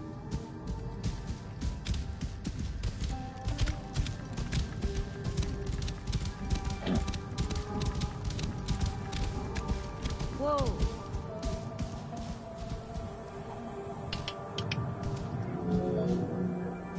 Within the vicinity of Khufu's pyramid, Egyptologists have uncovered 7 boat pits.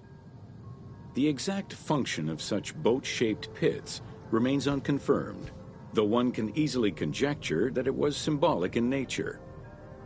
The boat pits being located at the eastern side of the pyramid, at the precise spot where the resuscitated king was supposed to reappear, could constitute evidence to support such an assumption.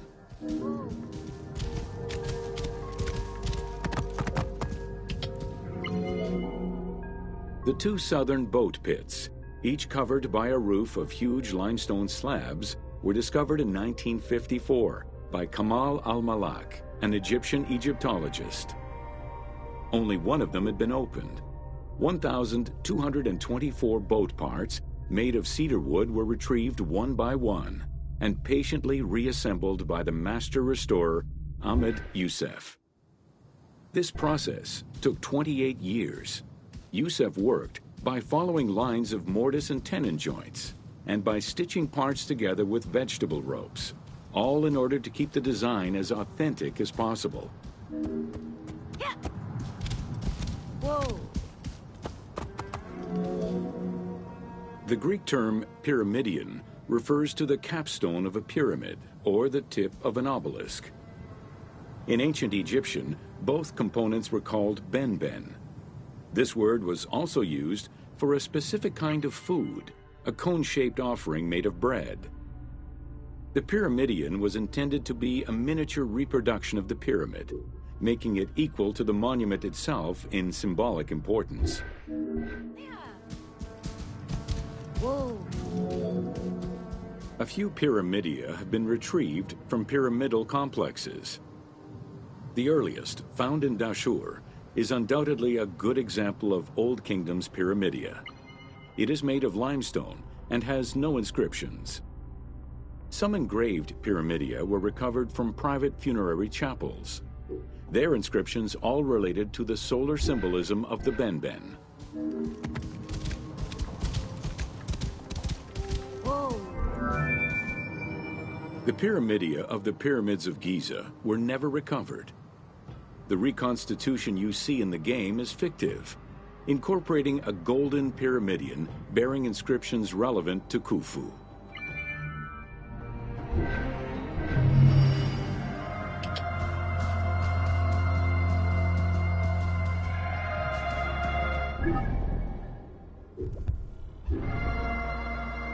Yeah. Whoa.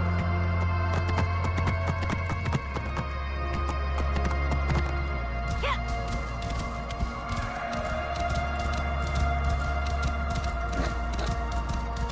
Whoa.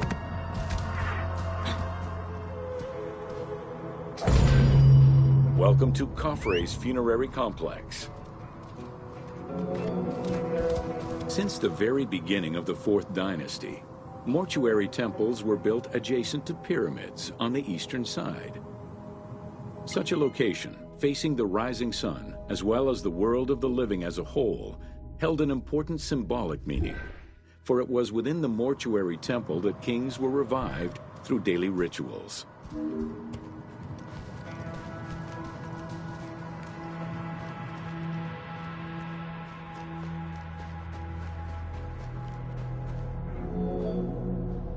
In its standard form, a mortuary temple was divided into 2 parts: a front area which consisted of a vestibule and a courtyard, and an area in the back, where all sacred elements were located. The back of the temple incorporated several essential features, including an inner sanctuary with a false door, which allowed the soul of the pharaoh to travel between the world of the dead and the world of the living.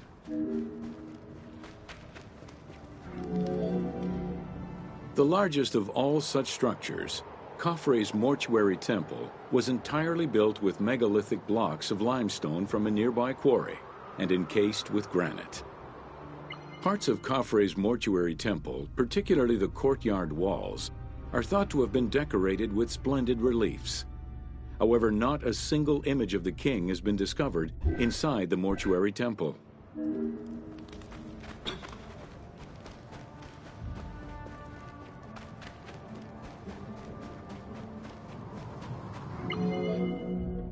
Khufu's direct successor, Jedefre, followed the custom which required each king to establish a new site for their funerary accommodation, and chose Abu Rawash as his last resting place. When the time came to build his own funerary complex, Khafre, also one of Khufu's sons and the successor to Jedefre, broke with tradition and returned to Giza. Not only did Khafre thumb his nose at tradition, but he did so in a way which he hoped would allow him to overshadow his father's most important monument.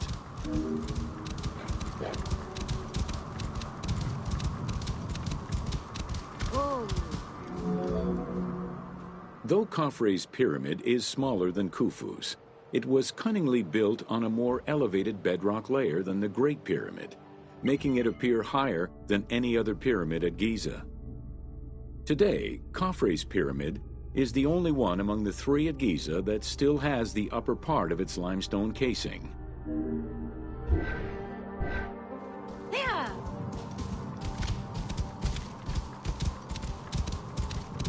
Whoa. Considered a most sacred area, the Giza necropolis was strictly defined, both geographically and physically. An 8-meter-thick Tura limestone wall completely surrounded the Great Pyramid. The only way inside would have been through the mortuary temple.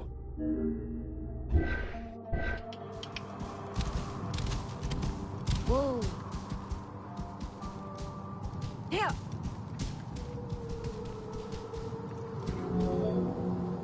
From the reign of Sneferu and onwards, the subsidiary pyramid became a common feature within the pyramidal complex. The function of the subsidiary pyramid, however, smaller in size and in height than the royal tomb, remains unclear, though some believe that it was meant to house the ka of the pharaoh. Whoa. In mainstream media, the ka is often defined as the soul of the deceased. The truth is a bit more complicated. Within the ancient Egyptian funerary belief system, the ka was a component of a living person, which separated itself from the body at the time of death. It represented the deceased's vital essence. In order for the deceased to ascend to a new life, whether in this world or the next, the ka had to be embodied in a statue, and its existence maintained through offerings and rituals. Whoa. Within Khafre's subsidiary pyramid, a wooden box containing pieces of cedar was discovered by archaeologists. When reassembled, it turned out to be a shrine mounted on a sled. Just as with the solar barges found around Khufu's pyramid, it seems Khafre's shrine and sled were ritually disposed of after his funeral.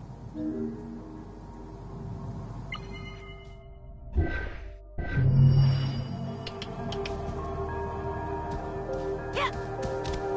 Whoa.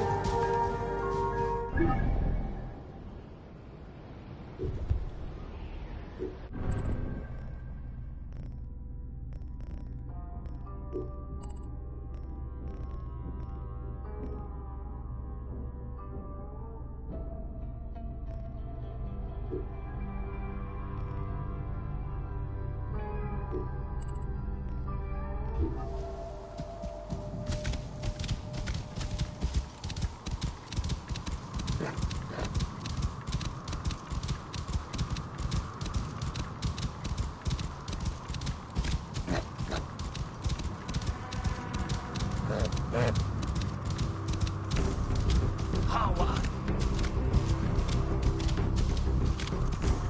Yeah. Sabit.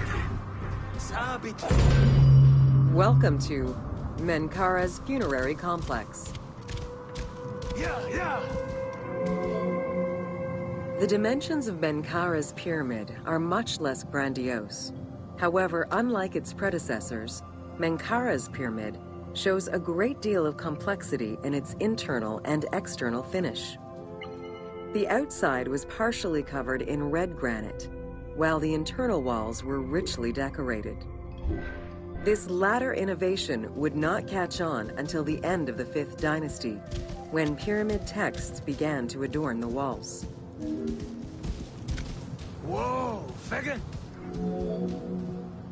Menkaura's pyramid contains two sloping passages, both located in the northern side of the structure.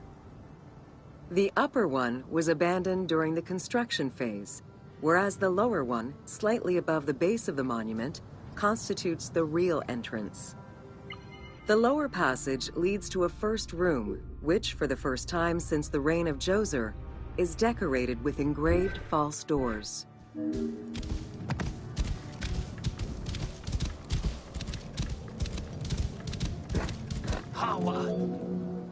While Menkaura's pyramid complex was unfinished at the time of his death, it was hastily and somewhat shabbily completed by his successor, Shepseskaf. Even so, this funerary structure marks a watershed in the history of this kind of monument. From then onwards, the pyramid shrank, whereas the mortuary temple expanded both in its quantitative and qualitative aspects. Of particular note, it is within Menkaura's mortuary temple that one can find the heaviest block of limestone ever used for a pyramid complex, weighing in at over 200 tons.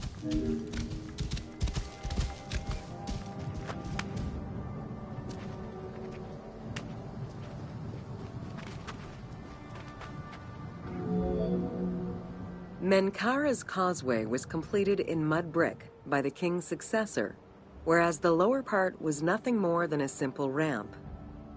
As for the Valley Temple, it was built in two phases. The foundations were first laid out in limestone during Menkaura's reign, but the temple itself was completed in mud brick afterwards. As such, the Valley Temple was soon damaged and ended up being completely rebuilt during the 6th dynasty.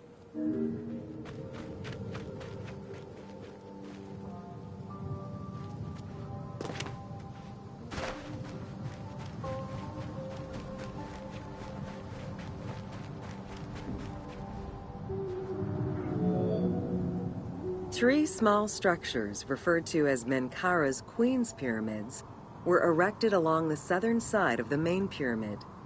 One of them was a smooth-faced pyramid, while the other two were more basic step pyramids. It is difficult to assess whether the latter were designed as such or were left unfinished with no casing to smooth out their surfaces.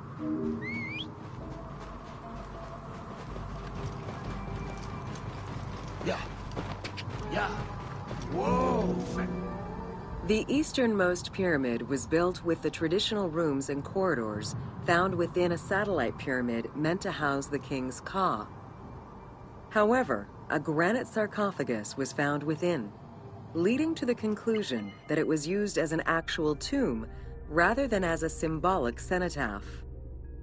Drawing on these observations, some assume that this pyramid was first built as a satellite pyramid for the king's Ka, before seeing its purpose change to that of a queen's tomb. Which queen, however, remains a mystery. Yeah. Sabiti. Sab.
Welcome to the major regions of Egypt.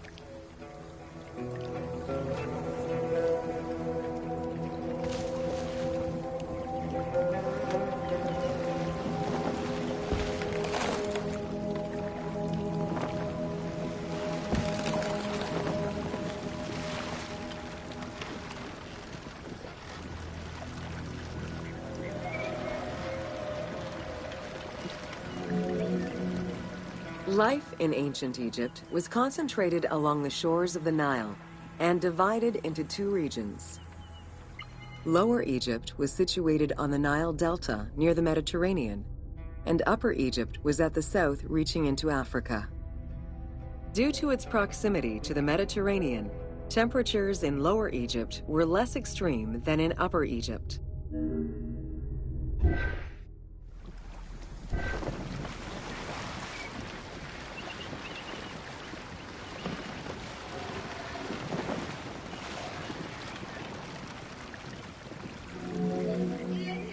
Until 3100 BCE and the unification of Egypt, each region had its own pharaoh and crown. Lower Egypt's crown was red and marked with symbols of papyrus and bees. Upper Egypt's crown was white with symbols of lotus and sedge grass.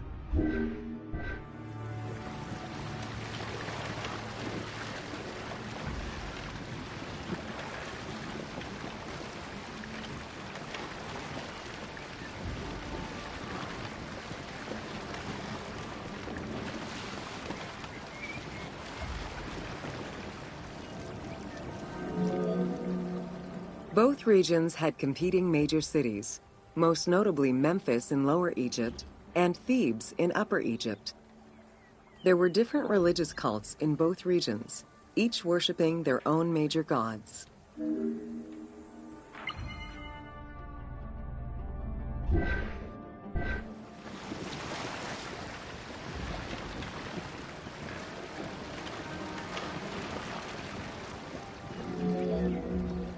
Many of the temples were designed in such a way as to represent the two regions, and ceremonies often incorporated Upper and Lower Egypt in their rituals.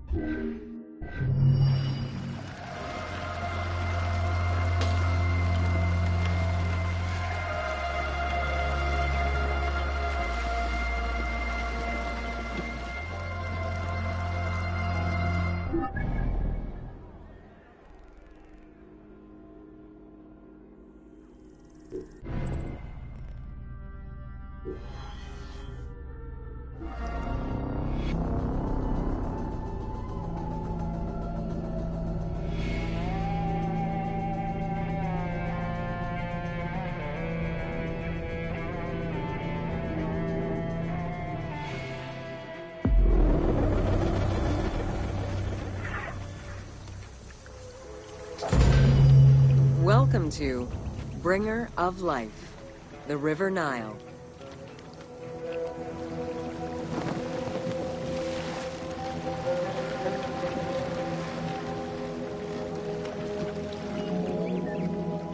The ancient Egyptians called the dark fertile soil of the Nile the Black Lands, and the surrounding desert was referred to as the Red Lands. The dramatic difference of productive land opposed to barren desert had a deep influence on cultural ideology, mythology, and religion.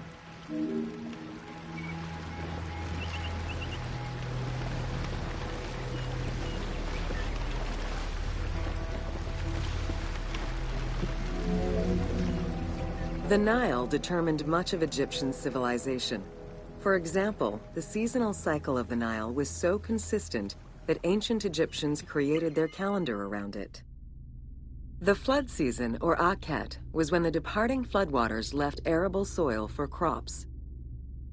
It was followed by the growing and harvesting seasons, known as Peret and Shemu. These regular seasons, along with abundant wildlife and rich soil, meant that Egypt's denizens were able to nourish themselves and ensure their country's strength in trade.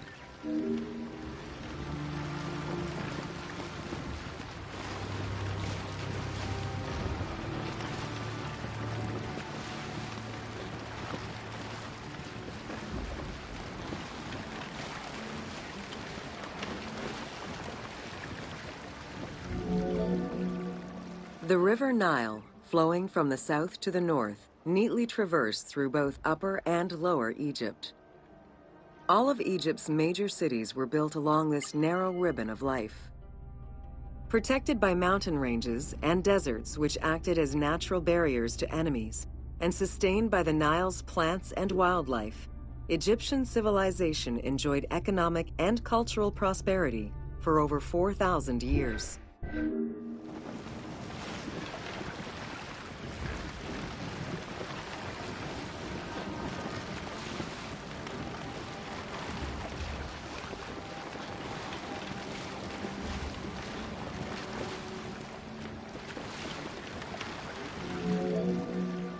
Both ancient Egyptians and ancient Greeks referred to the Nile as the river in their respective languages. Stretching a distance of over 6,700 kilometers, the Nile is one of the longest rivers in the world. It flows south to north, spanning 11 countries. The River Nile originates in the region of the Great Subequatorial Lakes, including one of the largest in the world, Lake Victoria near Tanzania.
The river flows through African equatorial forests, swamps, volcanic lands, steppes, and deserts, splitting apart for a while and picking up various sediments from each region and carrying them all the way to Egypt.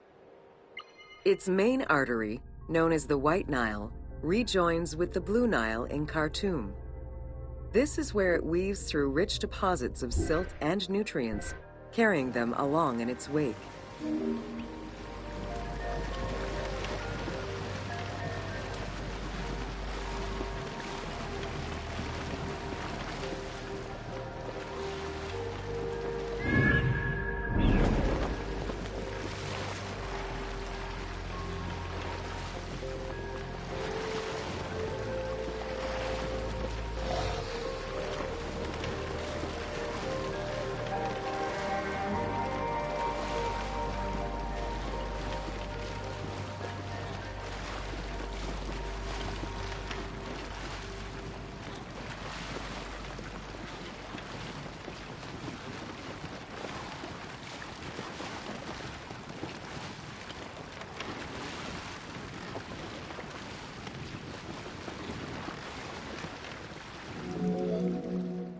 The Nile crosses 6 cataracts from the south to the north, creating natural obstacles between the various sections of the river.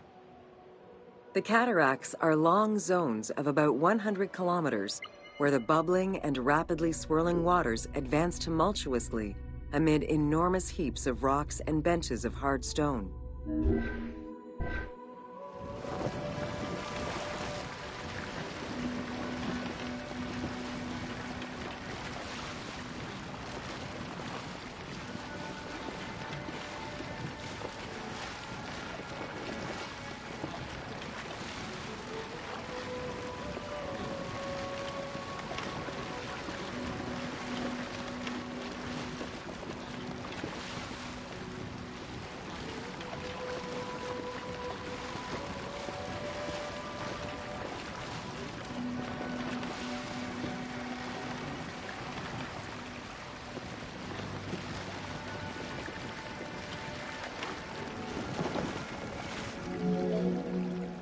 It is after crossing Nubia and the first cataract that the river officially returns to Egypt in Aswan.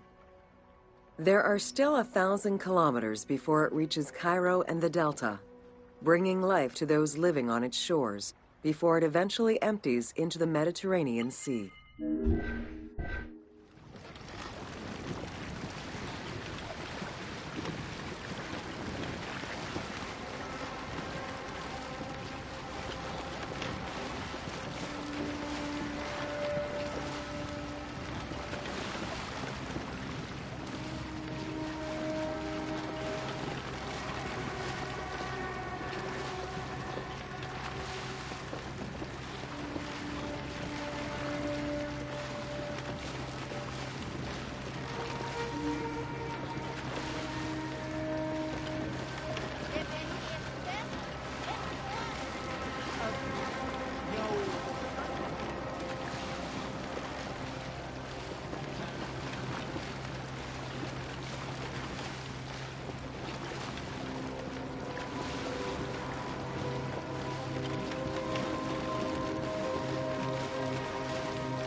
Ancient Egyptian irrigation and water use was centered around the Nile. However, they also had access to streams and rivers, as well as several large lakes. The Delta, situated at the north end of the Nile, also known as Lower Egypt, is a large irrigated area where the river splits into several tributaries.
The Delta had several major brackish coastal lakes, bodies of water separated from the sea by thin strips of land. A mix of deep to shallow waters, salt swamps, and sand plains, these lakes were refuge to a wealth of species, as well as water and land plants. The occasional bandit could also be found sheltering within the denser reeds, waiting for the unwary traveler.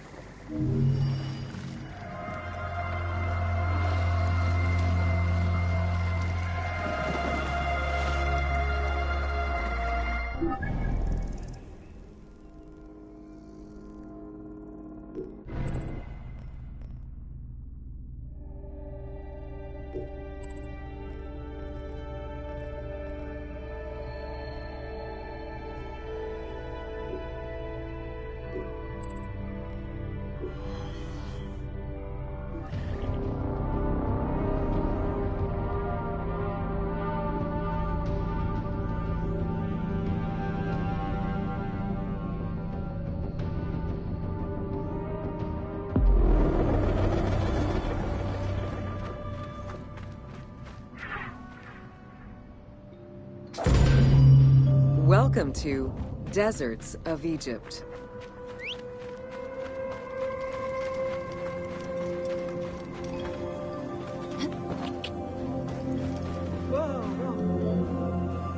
Reaching out on either side of the lush Nile are the harsh, arid Western Desert and the mountainous Eastern Desert. They cover nearly 94% of Egypt. Each of these parent deserts have their own microclimate and contain several smaller deserts with a distinctive fauna and flora. Whale fossils were discovered within the depths of the Sahara. Known as the Valley of the Whales, this location is evidence of the seas which once covered the area. Yeah! Whoa, whoa.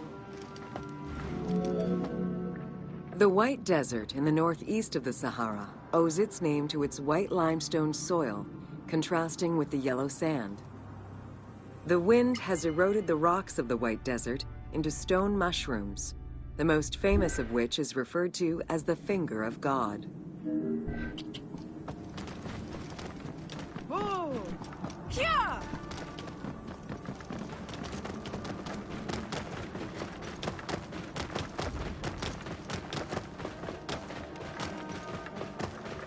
Whoa, whoa. Yeah! The Great Sand Sea is a large unbroken desert that reaches out through western Egypt and eastern Libya. It is home to a unique geological formation known as Libyan silica glass. The pale yellowish-green material ranges from pebble-sized fragments to glass rocks the size of rough boulders. Yeah! Whoa!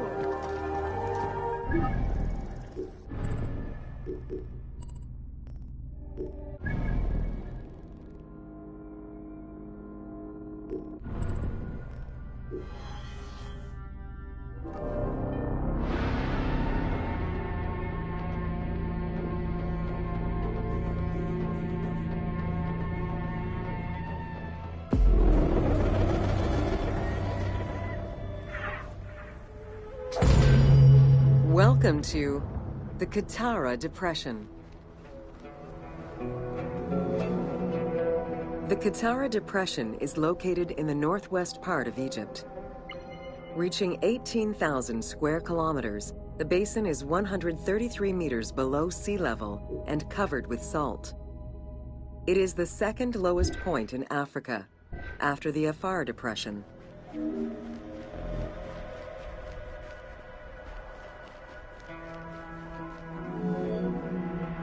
The climate is very arid, with average temperatures reaching 36 degrees Celsius. The famous Siwa Oasis is located on the protected southwestern region. Today, the Qattara Depression is utilized for oil exploration.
Welcome to Siwa.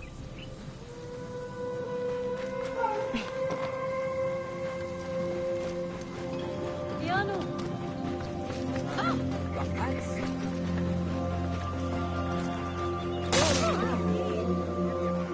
The Siwa Oasis is in the western desert of Egypt.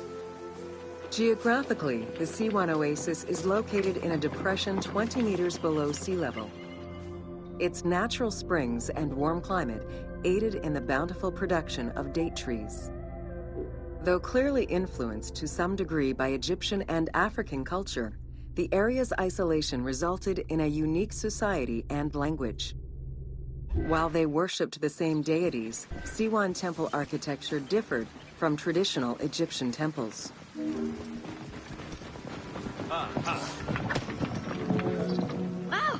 Old Kingdom Egyptians referred to the oasis as cauldron, due to its unique geographical structure.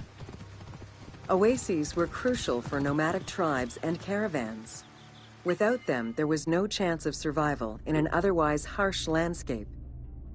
As such, oases quickly became hubs for trade, as well as areas of political control.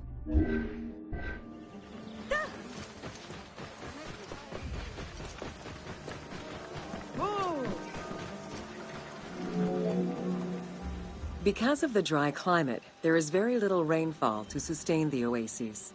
Instead, underground rivers flood the natural basins. Since many oases have a north-south orientation parallel to the Nile, some geologists suggest they were once tributaries of the mighty river. There is evidence that ancient Egyptians attempted to create some oases.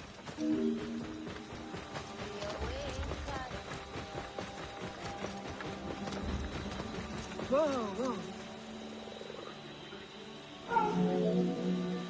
The Libyan oases are the best known, as they are geographically and culturally linked to the Nile Valley and the Delta. These western oases have a distinct geology from the other regions of Egypt. The most famous and important oases are Karga, Dakhla, Farafra, Baharia, and Siwa.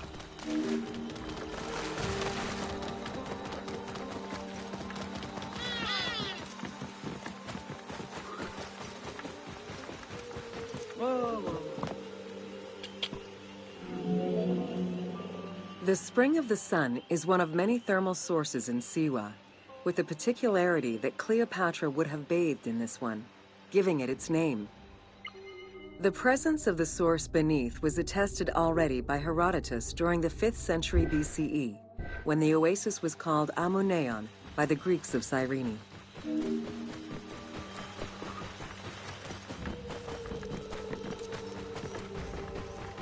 Whoa, whoa. Oracles predicted the future, delivered omens that could be more or less obscure, and offered divine guidance. The Siwan oracle was considered one of the 3 greatest of the ancient world, alongside the oracles of Delphi and Dodoni. Because of the Greek colonies in Cyrenaica, the temple associated Zeus with the worship of Ammon.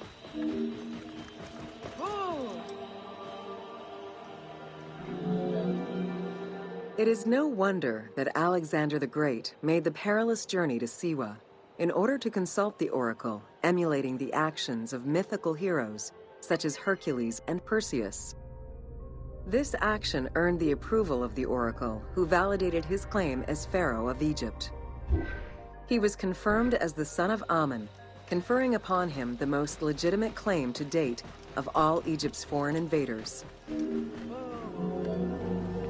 The powerful and the rich would send gifts or travel great distances in order to ensure their good fortune by gaining the blessing of the Oracle of Siwa. Every successful blessing only increased the soothsayer's prestige. Runner Eubotus, a famous citizen of Cyrene, consulted the oracle in order to know if he would win the 93rd Olympic Games race in 408 BCE. He did, enhancing the standing of the Siwan oracle in the process. The Temple of the Oracle of Ammon was built in the 6th century BCE by Pharaoh Amasis. In the game, its entrance is guarded by ram-headed sphinxes, the animal representing Ammon. They were inspired by similar statuary located at the British Museum. Another option would have a Greek-influenced representation of Zeus Ammon, a human-headed sphinx with horns. This representation of Zeus Ammon was very popular in Siwa.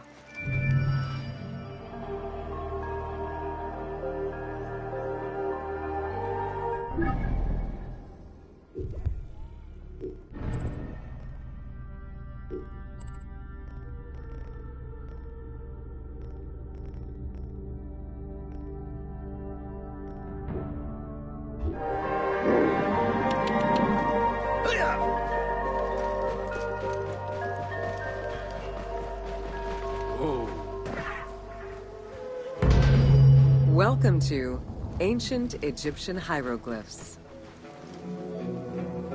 Hieroglyphics were used as sacred writing, appearing on monuments, statues, and sacred papyrus texts. The earliest symbols that resemble hieroglyphs were on pottery dating back to 4000 BCE. This stylized form of signs and drawings was the only writing used from its ancient origins to the end of pharaonic history. Ancient Egyptians referred to hieroglyphs as the writing of the gods. Considered a difficult language, it was intended for pharaohs, nobility, and priests, and meant to be used in ceremonies, within tombs, and for government records. Since few Egyptians were able to read the ancient hieroglyphs, the mythological aura around the language was persistent, even in their own culture. The structure of hieroglyphs offers insight into Egyptian culture, not just in what the translations say, but in the structure of the symbols themselves.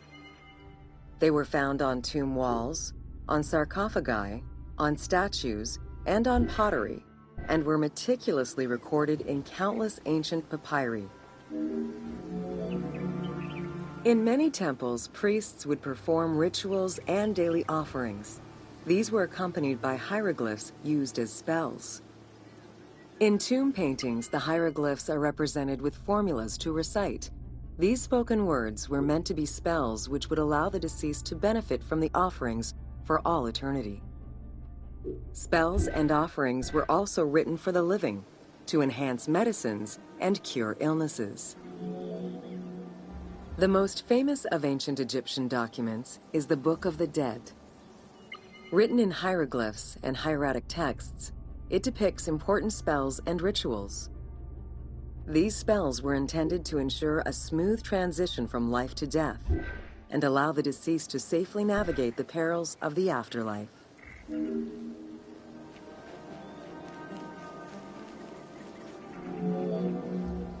Even after it was deciphered, the reading of hieroglyphs remained difficult at times due to the many directions in which they can be read. Depending on the orientation of the signs, hieroglyphs can be read left to right, right to left, horizontally or vertically, though never bottom to top.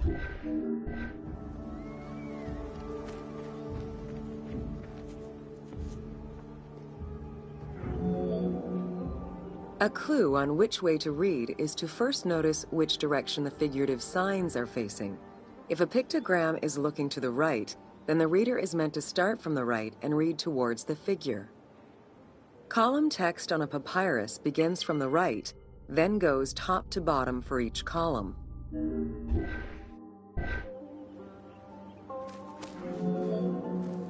Text written on tomb walls resembles the structure of a page from a comic book.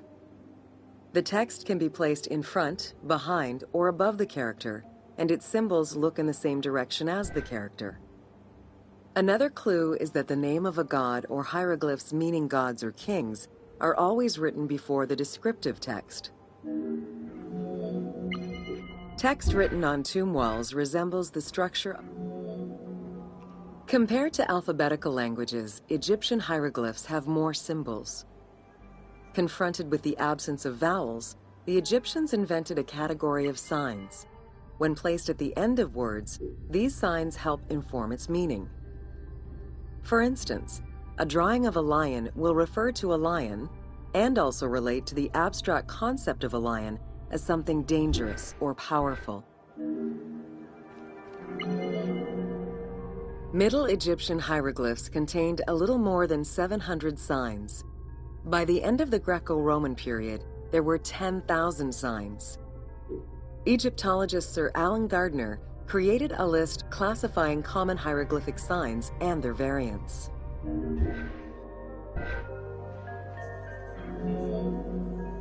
Ancient Egyptian languages have many similarities with Asian and African languages. They have evolved in similar ways to the various forms of written Egyptian. These languages belong to the Hamito-Semitic group. There were 5 clear evolutions in the Egyptian language, each with their own distinctive structure. These languages are known as Old Egyptian, Middle Egyptian, Late Egyptian, Demotic, and Coptic. Coptic is the only living language that allows linguists to define the vowel structure and to distinguish different dialects.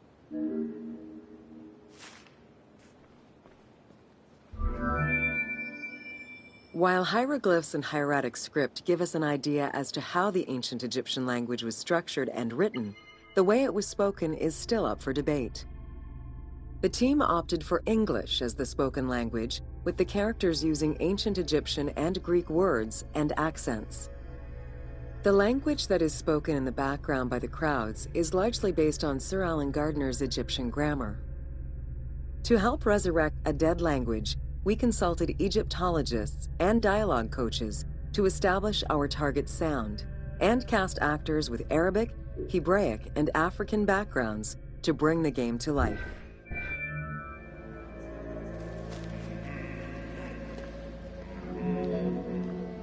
After Alexander the Great's arrival in Egypt and the establishment of his reign, Greek became the language used by the governing bodies.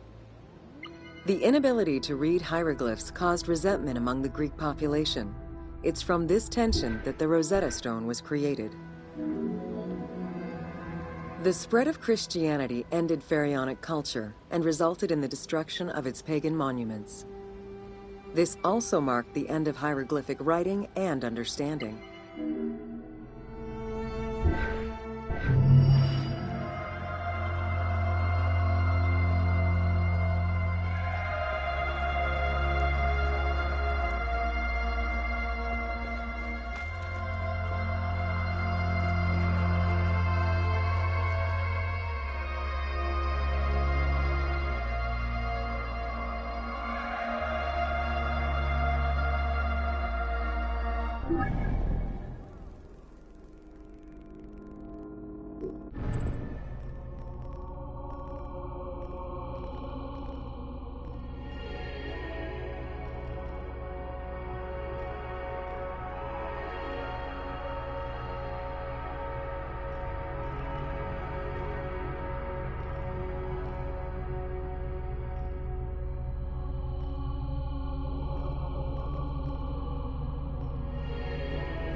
Welcome to natron.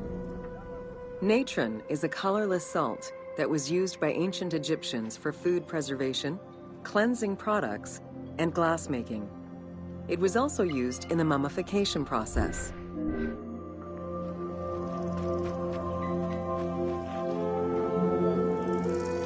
During the ceremonial embalmment ritual, the priests packed the body in natron in order to remove all of the moisture. Once the body was thoroughly desiccated, they could begin the wrapping.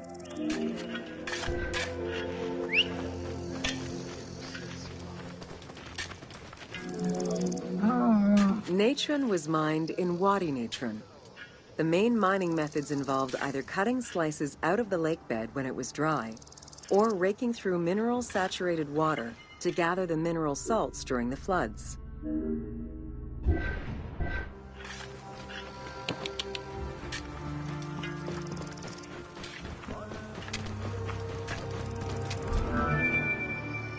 Both techniques are still used today and inspired the team in their recreation of the mines located in the mountains northwest of Memphis.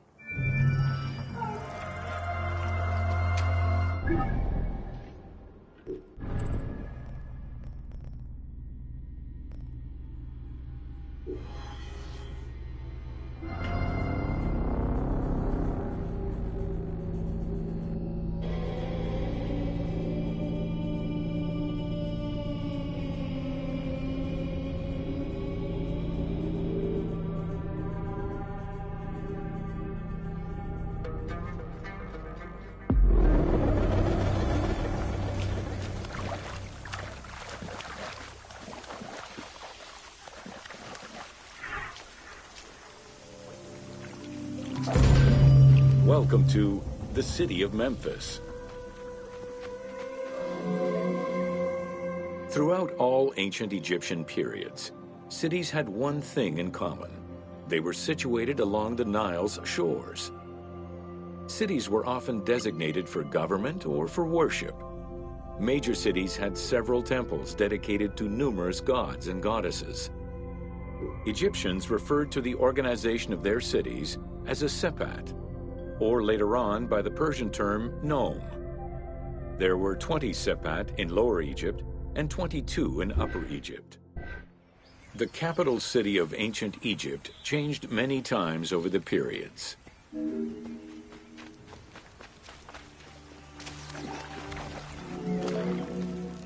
One of the largest was Memphis, located in Lower Egypt. It was a key center for religious temples, including their most important deity, Ptah, god of creation. Thebes, located in Upper Egypt, competed with Memphis and featured as both a political and a religious center. Two important temples, Luxor and Karnak, were built there. A minor capital of the Sayyid dynasty was the city of Sais. This was the last native Egyptian capital of Egypt. During the Third Dynasty, under Pharaoh Djoser, Memphis became the first religious and administrative capital of Egypt. Even when the political capital of Egypt decentralized itself, pharaohs were crowned in this sacred city in order to legitimize their ascension to the throne, up to and including Alexander the Great. Though little remains today save ruins south of Cairo, we can guess at the structure of the city, which stretched up to 5 kilometers in length and 2 kilometers in width.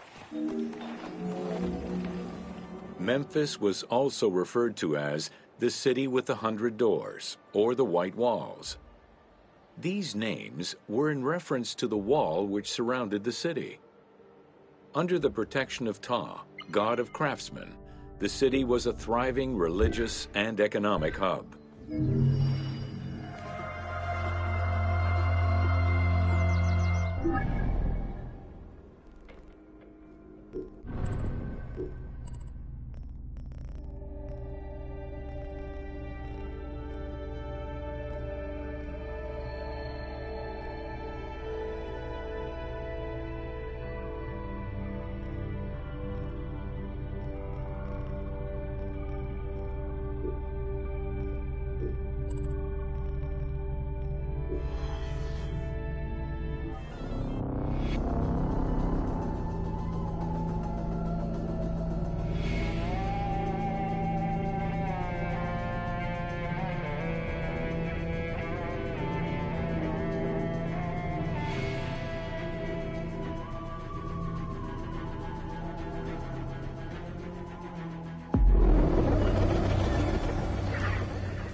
Welcome to the Fayum.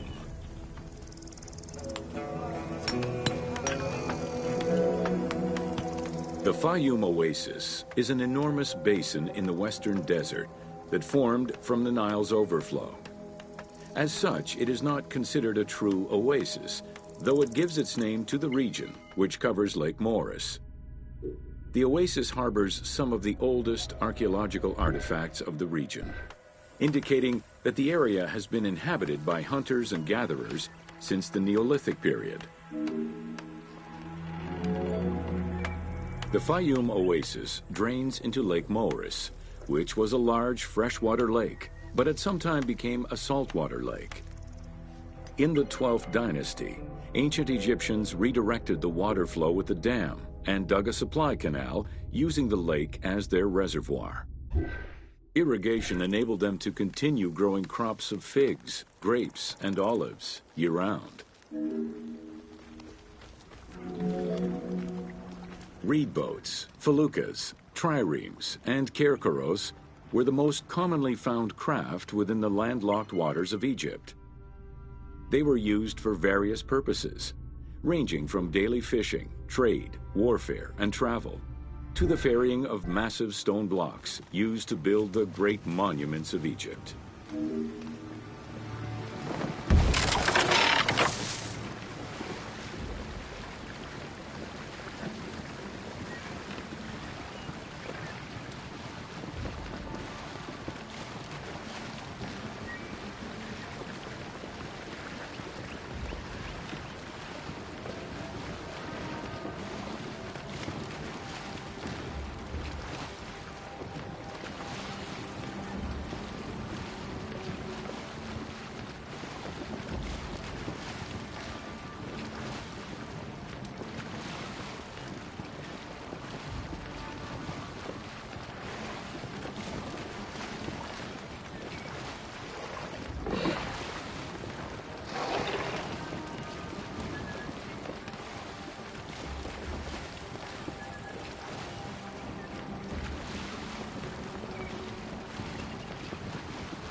The most impressive pyramids of ancient Egypt date from the Old Kingdom and can be found on the sites of Giza, Saqqara, and Dashur.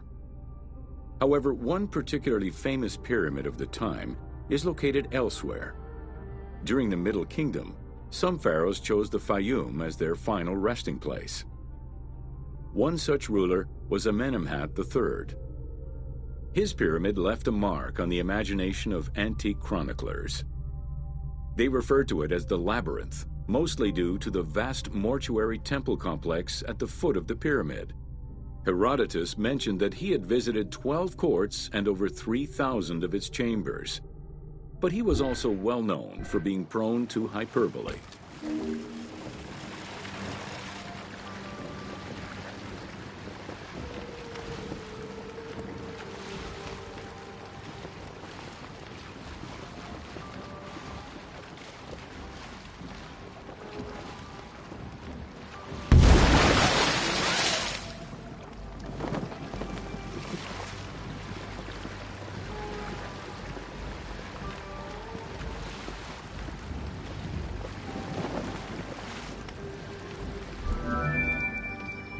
Amenemhat's pyramid was built with a brick core and covered with stone slabs, designed to be impenetrable. The burial chamber, made out of a single block of sandstone, is unique in its design. Richard Lepsius and Flinders Petrie both explored the pyramid site, measuring 385 meters by 158 meters, and identified it as the location of the labyrinth. Their research conditions were difficult, as most of the site had been submerged by the nearby canal. Furthermore, the stones from the complex and the outer casing of the pyramid had been quarried away long ago. Ubisoft decided to give life back to this lost monument and the many crypts that were said to be devoted to the sacred crocodile god, Sobek.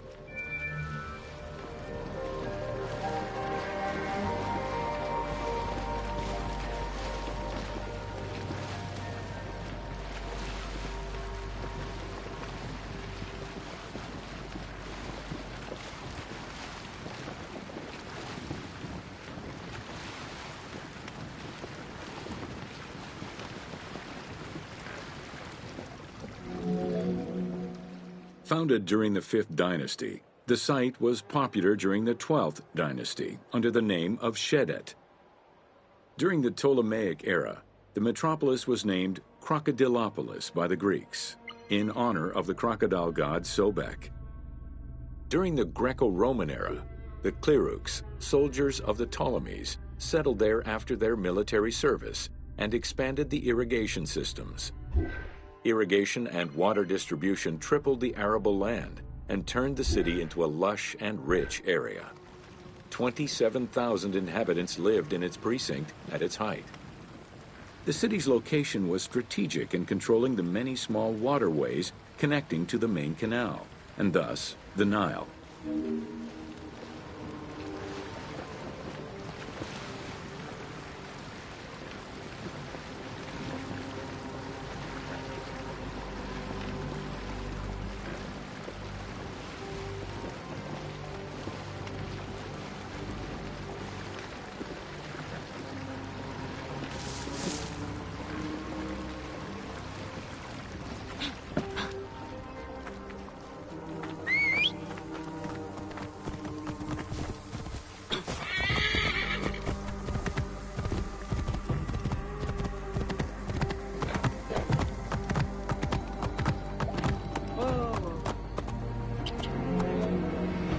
The region's main cult was that of Sobek of Shedet, a divinity associated with water and fertility, both very important to an area that depended on irrigation. Many local villages had the title Town of Sobek added to their official designations. During festivals, ancient Egyptians recited hymns to Sobek, asking for his divine intervention. Greek settlers and later Romans would help the Temple of Sobek's economy to flourish by adopting the local embalming mortuary rites. Their sarcophagi were beautifully painted and adorned with amazingly realistic portraits.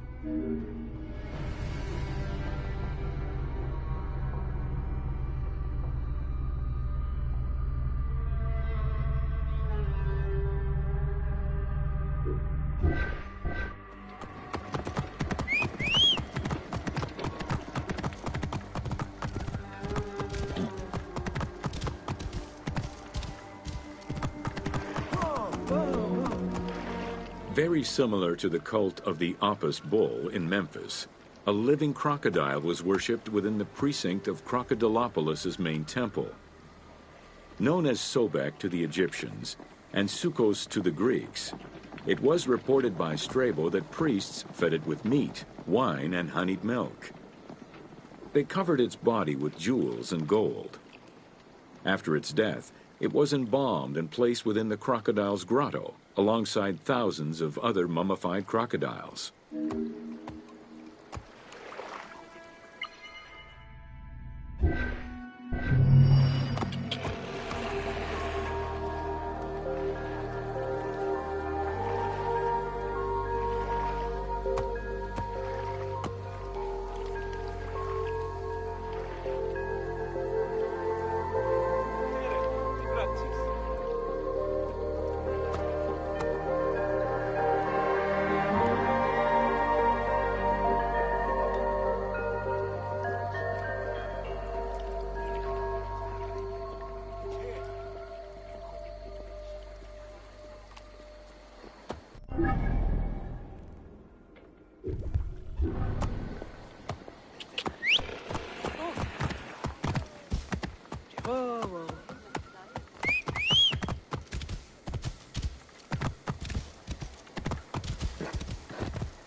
Welcome to Rediscovering Egypt.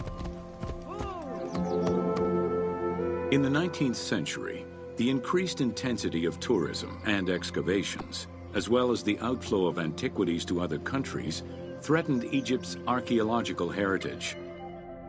Egyptians took part in this destruction by ransacking sites for artifacts to sell, quarrying stones from ancient monuments, and removing sebak, ancient mud bricks, to reuse for their own purposes. A major step in conserving Egypt's heritage was taken in 1858, when the Viceroy of Egypt created the Antiquities Service. Supported by a team of foreign scholars, Auguste Mariette exerted an iron grip on the service. He carried out his work across Egypt and into Nubia, intervening on almost every major site. Aware of the necessity of keeping unearthed artifacts in Egypt, Mariette requested a museum be created for that purpose in 1858. This museum was the ancestor of the Egyptian Museum.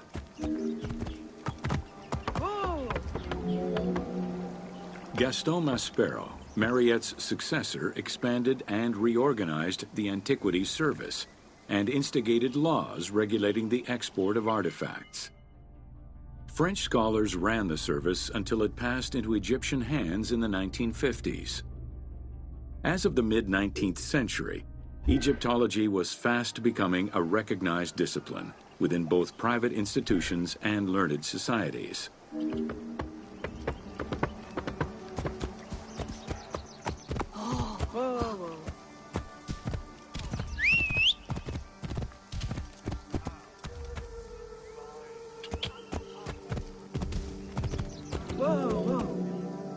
A French architect, archaeologist, and former researcher, Jean-Claude Golvin, now specializes in the artistic reconstruction of ancient cities and monuments.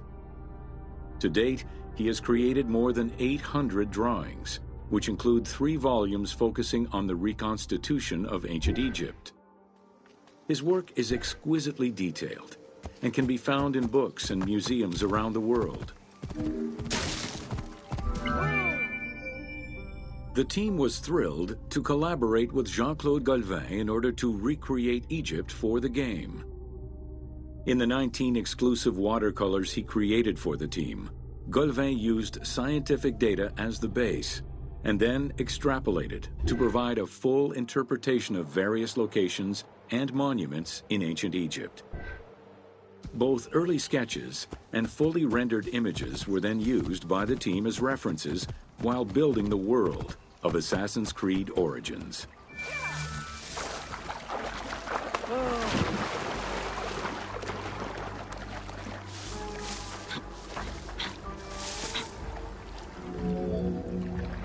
Although ancient Egypt's rich religious culture and its mortuary monuments continue to be investigated, the modern discipline of Egyptology has shifted focus.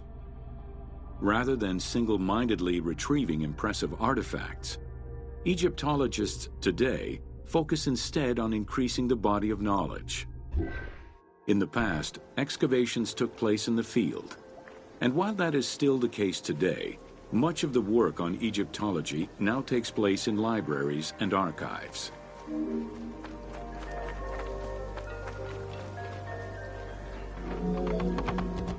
Today, archaeology in Egypt relies on an interdisciplinary approach, where traditional Egyptologists are helped by a wide spectrum of scientists from other disciplines and new non-invasive techniques. GPS data, satellite imaging, and ground-penetrating radar allow archaeologists to gain a sense of what lies underneath the ground before excavating.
Welcome to Jean-François Champollion.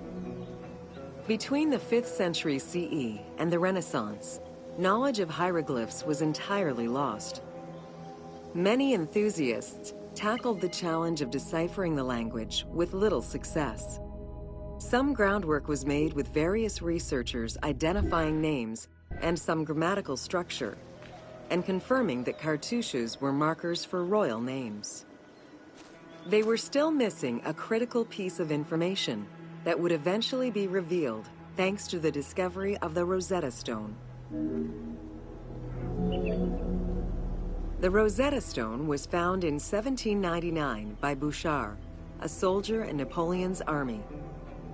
The stela dates from 196 BCE, written in ancient Egyptian and Greek with 3 scripts: hieroglyphics, Demotic, and Greek alphabet. Following the defeat of Napoleon Bonaparte in 1801, the English took possession of the stone. It has been at the British Museum since 1802 and remains the most visited object of the museum to date.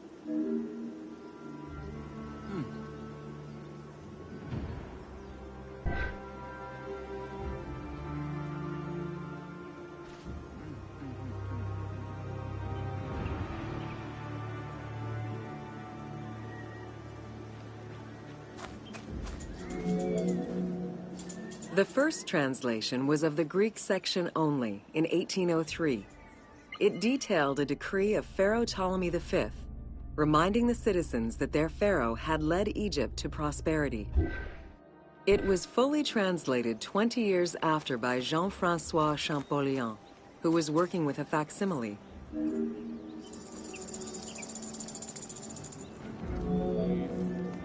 Through his studies of the stone, Champollion was able to make a critical observation that would unlock the whole mystery: that hieroglyphics were not only ideograms, but also phonograms. Hieroglyphs consist of phonetic glyphs, single characters, and logograms, Essentially, they are a combination of phonetics, alphabet, and full words, which in total form a language.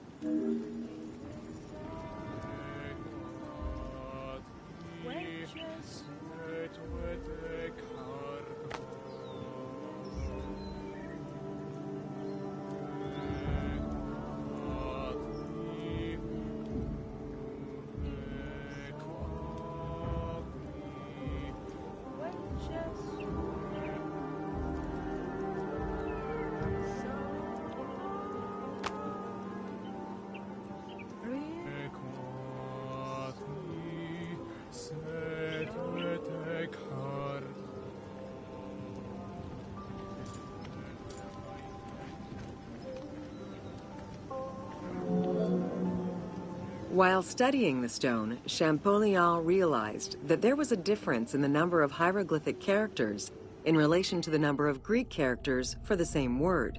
This led him to believe that hieroglyphs must have phonetic characteristics. This was the first step to unlocking the Rosetta Stone's secrets.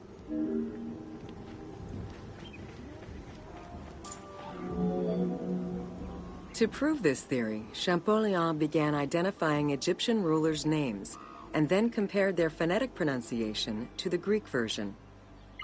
For example, Cheops had been the Greek name given by ancient chroniclers to the owner of the Great Pyramid, Khufu.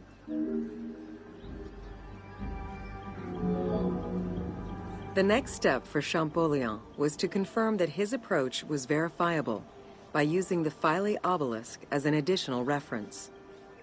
Engraved in the obelisk are two inscriptions in Egyptian hieroglyphs and Greek.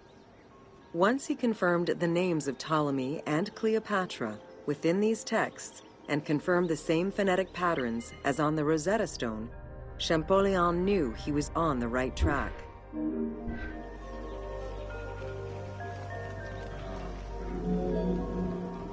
Champollion had already mastered several ancient languages when he took on deciphering the Rosetta Stone. He used his knowledge of Coptic to identify the solar disk hieroglyph on the obelisk as the phonetic translation of Ra. Further translation only strengthened his conclusion. Egyptian hieroglyphs encompass the alphabet in both phonetics and determinative ways, which means that the symbol represents the word itself.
Welcome to Fauna of Ancient Egypt.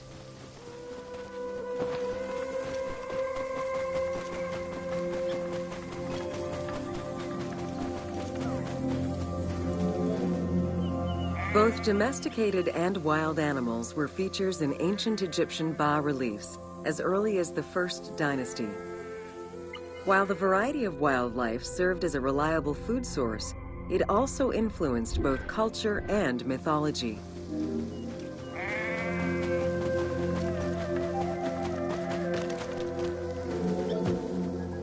Egypt's terrain allowed for a diverse range of animals, including panthers, rhinoceroses, elephants, and many variations of antelopes.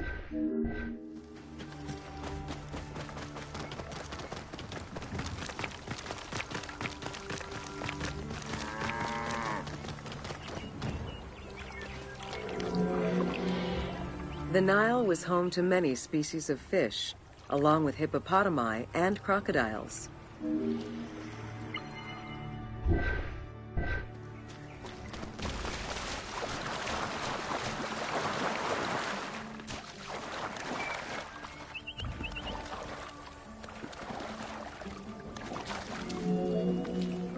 The wide variety of birds that populated the riverbanks, from raptors and waterfowl to songbirds, were all cataloged within Egyptian hieroglyphic signs.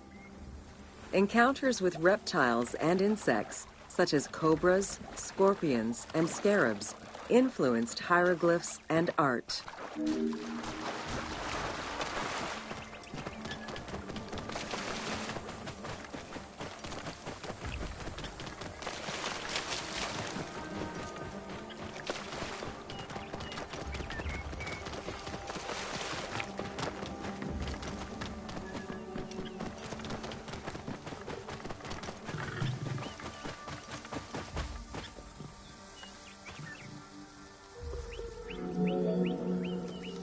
While all animals had sacred meanings, lions in particular represented power and royalty to ancient Egyptians.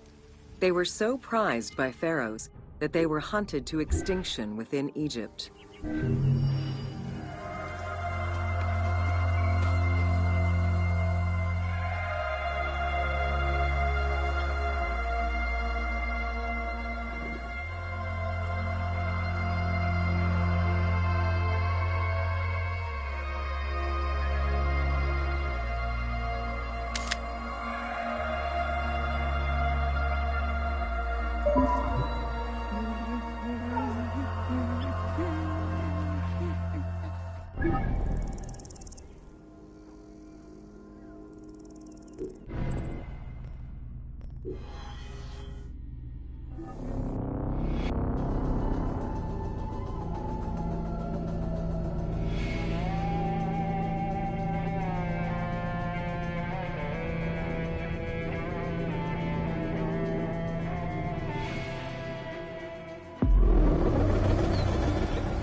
Welcome to Flora of The climate and unique geography of the Nile Delta offered a wide variety of plant species.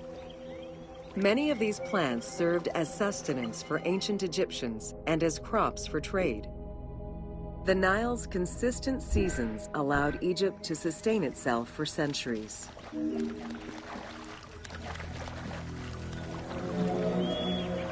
Possibly the most useful of the plants was the papyrus. This tall sedge plant grew in abundance along the water's edge of the Nile. Commonly known for its use as paper, the ancient Egyptians found many other functions for it, including rope, sandals, and mats. Papyriform boats made from the plant are seen in paintings and reliefs, and were used in ritualistic ceremonies.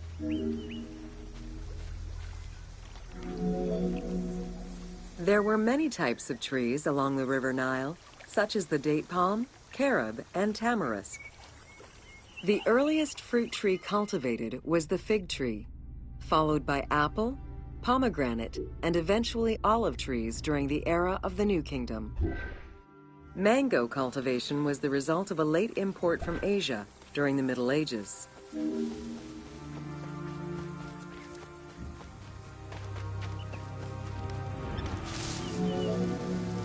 Some trees were associated with gods, such as the acacia with Horus. The divinities Thoth and Seshat were depicted inscribing the reign of the king into a Persea tree. The sycamore was connected with the goddess Iset, patron of the ritual of life.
Welcome to Cyrene.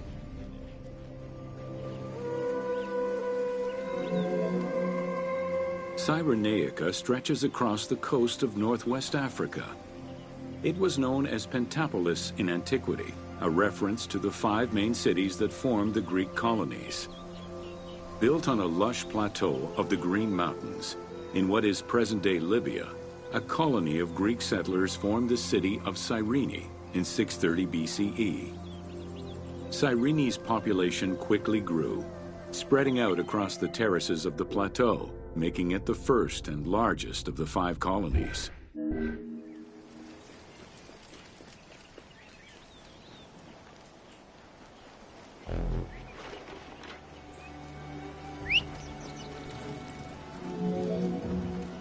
The city of Cyrene was founded by Batos Aristotle, guided by the Oracle of Delphi. Overcrowded and suffering from drought, Batos's home island of Thera could not sustain its citizens. Batos consulted the Oracle, who told them to journey to the North African coast in search of arable land. A series of kings reigned over the city in the first 2 centuries. However, rebellion eventually ended the monarchy, and henceforth the city was governed by the aristocracy. The key features of Cyrene were temples dedicated to gods, Apollo, Demeter, and Zeus, alongside Ptolemaic gods such as Isis and Serapis. A large agora defined the city's center, and on the western edge, the famed Acropolis was built. A fortification wall was added around the harbor at the end of the 2nd century CE. As the city grew, more buildings were constructed beyond the walls.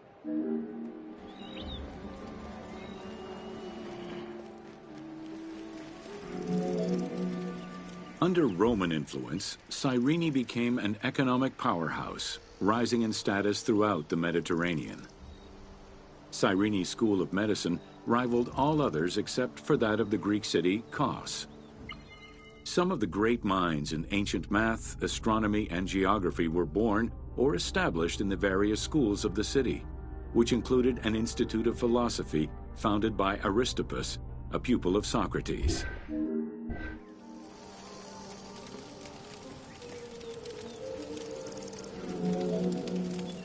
From 115 to 117 CE, there was a revolt in the Jewish quarter that greatly damaged the city of Cyrene.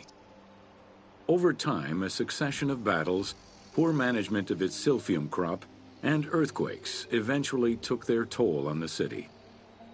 It was completely abandoned in 365 CE. From 115 to 117 CE, there was a revolt in the Jewish quarter that greatly...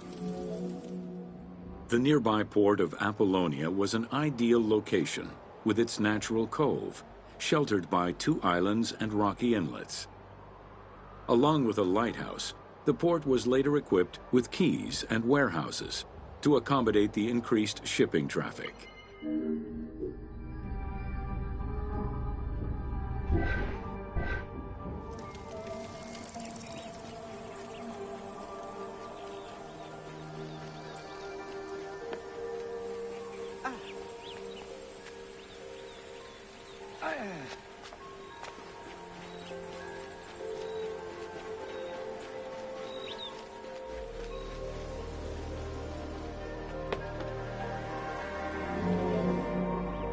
With its success as a commercial trading port, Apollonia surpassed Cyrene to eventually become the capital of the Pentapolis. A number of earthquakes gradually shifted the city, causing many of its original structures to sink. Some of its ruins can still be seen underwater.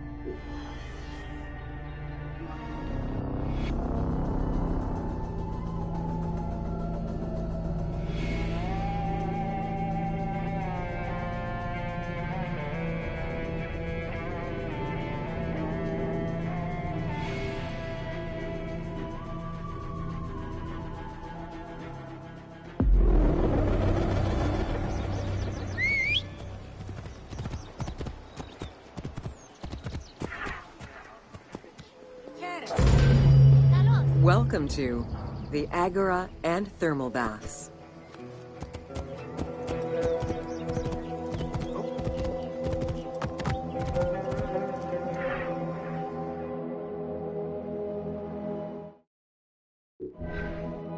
Welcome to the Gladiator Arena.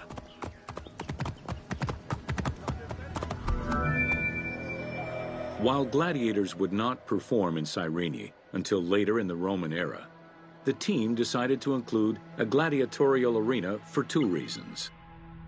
First, they believed it was important to portray this aspect of Roman life. And second, they felt it would add interesting gameplay possibilities.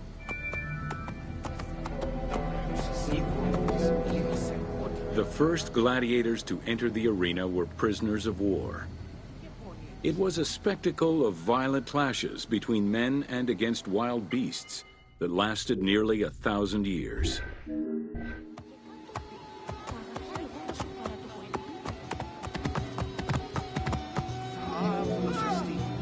Eventually, volunteers began to enter the ring.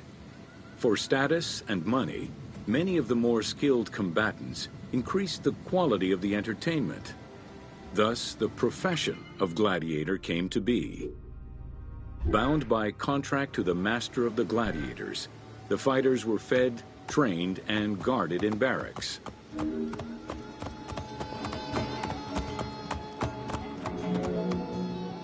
Gladiators were separated into heavy and light armored fighters, each with their own set of specific armor and weapons. Organizers often had two audience-favored factions face each other in combat.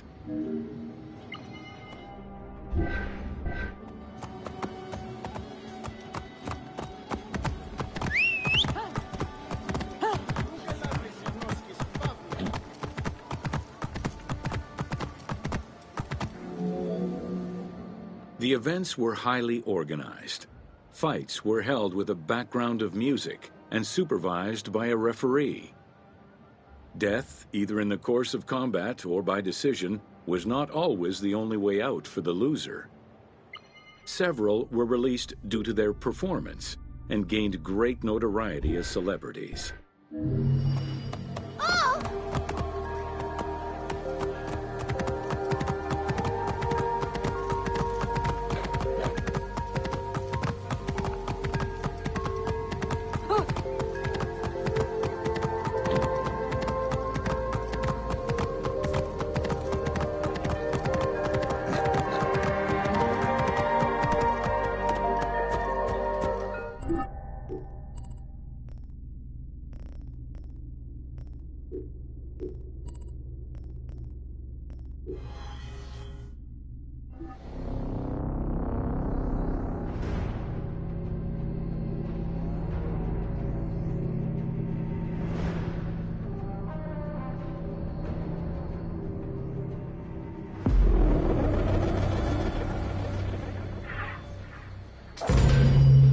Welcome to the Agora and Thermal Baths.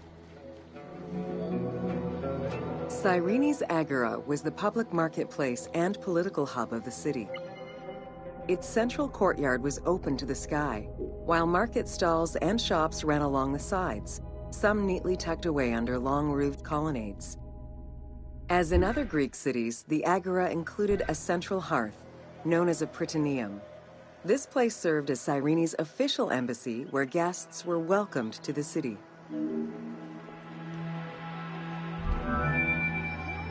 An unnamed statue representing naval victories was the centerpiece of the Agora. The statue's female figure likely represents Nike, the goddess of victory. It was likely very similar to the victory of Samothrace, which currently resides in the Louvre Museum and served as a reference for the team.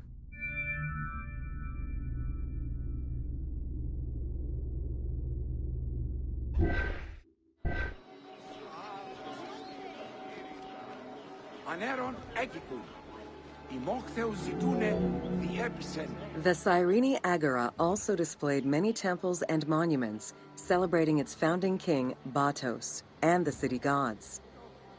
There were two altars associated with the Temple of Apollo, and a marble statue base dedicated to the goddess Libya.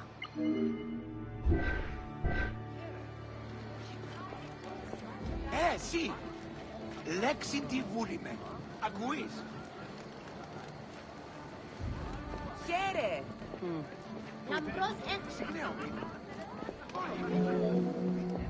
The civic buildings included a law court complete with an archive library that would have housed legal documents and other papers essential to the city's governance. Traces of fire damage to the building's remains indicate that it was possibly destroyed during the rebellion of the Jewish community in 115 CE.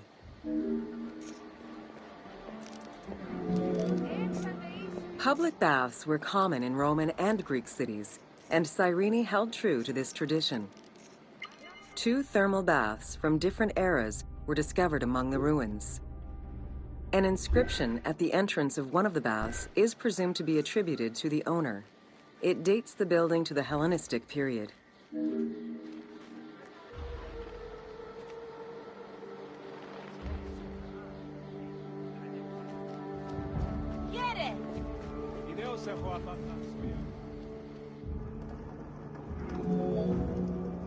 Mosaics were originally created for practical reasons, the need to waterproof floors. Imported by Greeks in Egypt and Cyrenaica, the designs represented either scenes from daily life, marine fauna, or mythological figures.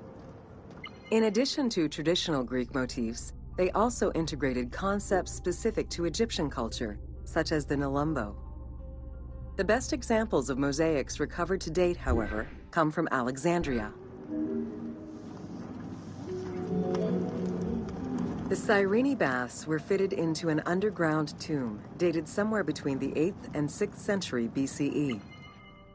Bath seats were carved directly in the rock, allowing for more comfortable ablutions. As with many of the public buildings, the thermal baths were elaborately decorated.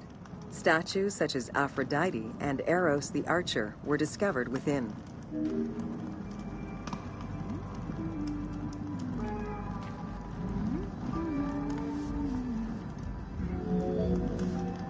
The Frigidarium, a pool of cold water, was the first room visitors entered. It was followed by the Tepidarium, or tepid water area, and then the hot water room called the Caldarium. Water for the thermal baths was sourced from a natural spring. Burning stones were deposited into the water to create steam as required. The flowing water of the spring ended in a cistern and fountain referred to as the Aqua Augusta.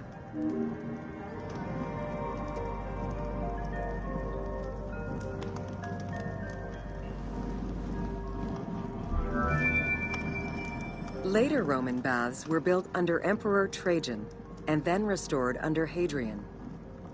After the earthquake of 365 CE, they were replaced by baths of Byzantine design, with stones from the old thermal baths used in the reconstruction.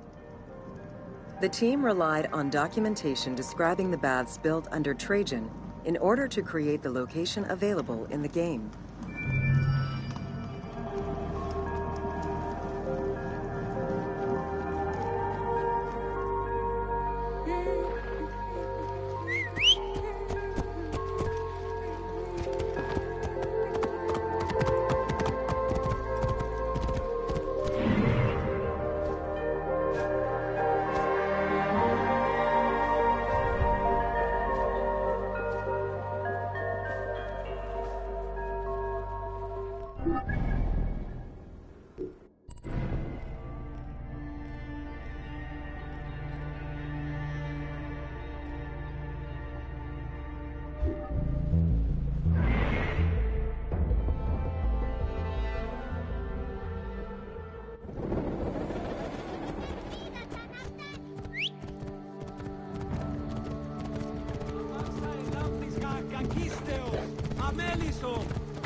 Welcome to the Temple of Zeus in Cyrene. Facing east towards the rising sun stands the temple dedicated to the cult of Zeus. It was built sometime in the 5th century BCE. 70 meters long with 46 Doric-style columns, the imposing structure was the largest Greek temple erected in Africa. It was only slightly larger than the Parthenon and the Temple of Zeus in Olympia.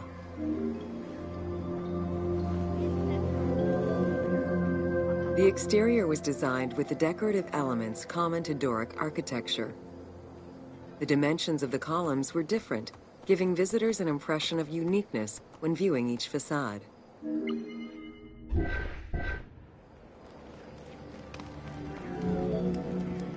After the temple was destroyed during the Jewish rebellion, Emperor Hadrian had it reconstructed.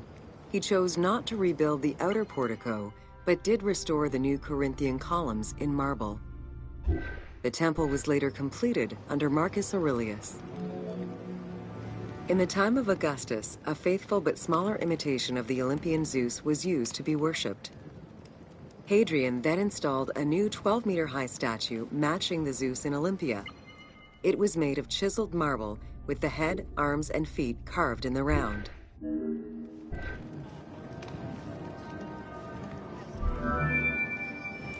Archaeologists confirm that there was a monumental statue of Zeus in this temple, though experts remain divided on whether it was one of Zeus or one more specific to the cult of Zeus Ammon. The team elected to place a statue of Zeus Ammon in this location, knowing that Cyrene was central to the spread of this cult in the Greek Mediterranean area. Χαίρον τον Θεόν, ευγμένη αγαθή ψυχή μου.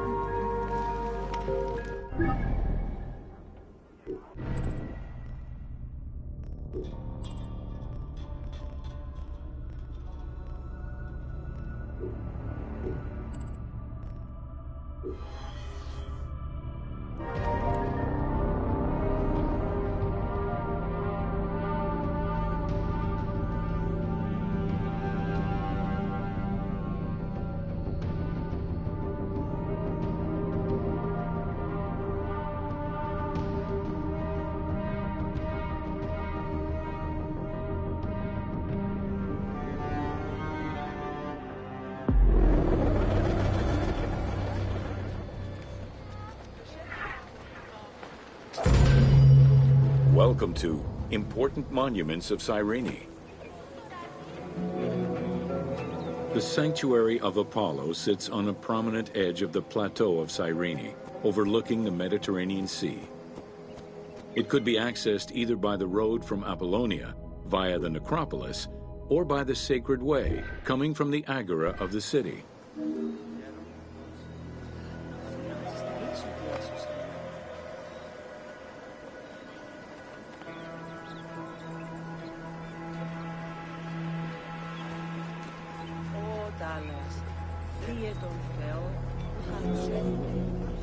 The abundance of temples and statues throughout the city reflect the various Greco-Roman and Egyptian cult influences over the centuries.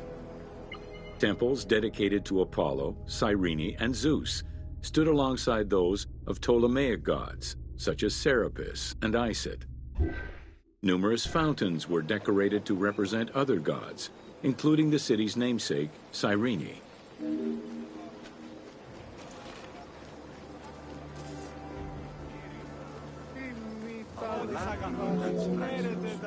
A vestibule known as a propylaeum marked its entrance and highlighted the fountain of Apollo. God of the sun and of protection, Apollo was an important deity to both Greeks and Romans. The sanctuary built in his honor was considered to be sacred.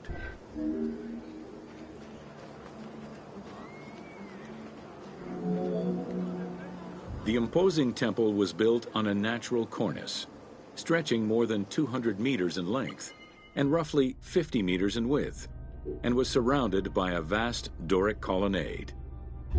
Sections uncovered by archaeologists indicate restorations to the columns were made between 115 and 116 CE.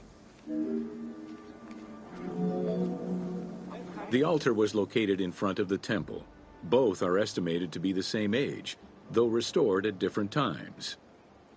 Many bulls were sacrificed each year at the altar in honor of Apollo. The imprint in the stone of the ring used to strap the animals down is visible to this day.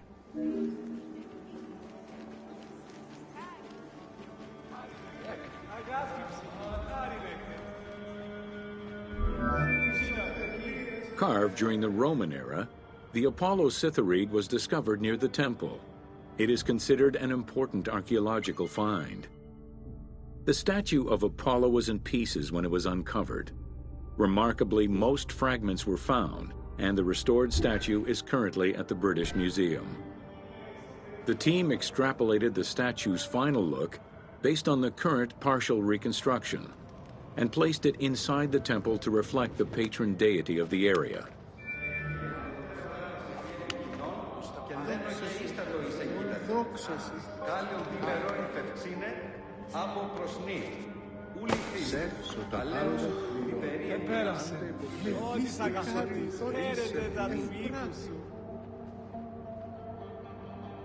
Mira, κακή.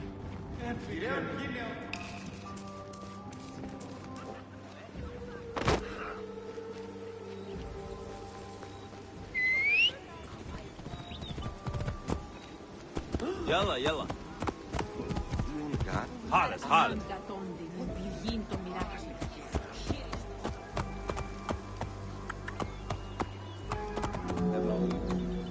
The amphitheater of Cyrene is located on what is known as the Terrace of Myrtosa, next to the sanctuary of Apollo.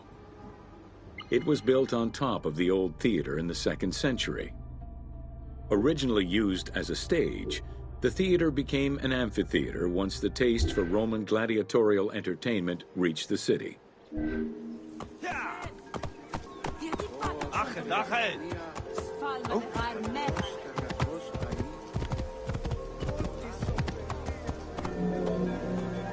Entrances were placed at both ends of the amphitheater. A wall replaced the first 2 rows of bleachers as protection from the array of wild animals in the ring. The tunnel used for the parade of beasts and gladiators circled the arena, unlike the Roman Colosseum's tunnel, which was beneath the amphitheater. The basement and corridors accommodated both the gladiators and the animals, and included lifts that raised the traps into the arena's center. Since the original theater was close to the cliffside, the expansion didn't allow for a perfect circle. Instead, junctions of the semicircle formed the arena into an oval shape. This elliptical formation still ensured an excellent view from all angles. The team decided to create a perfectly round theater for technical reasons, and used the structure of the Roman theater as their reference.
Welcome to the Acropolis of Cyrene.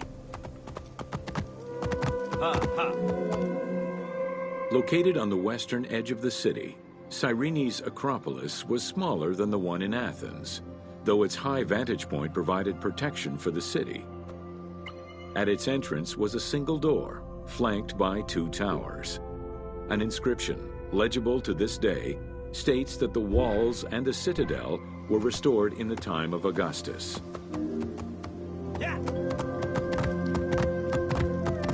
A number of statuettes have been excavated from the site, including one of Berenice, the daughter of Magus, the king of Cyrene, and half-brother of Ptolemy II. At the northeast tower, there is a sanctuary consisting of two small temples with a vestibule, and an altar believed to be that of Serapis and Isis. When the temples were excavated, archaeologists found traces of fire damage. However, there are no indications as to when this fire occurred.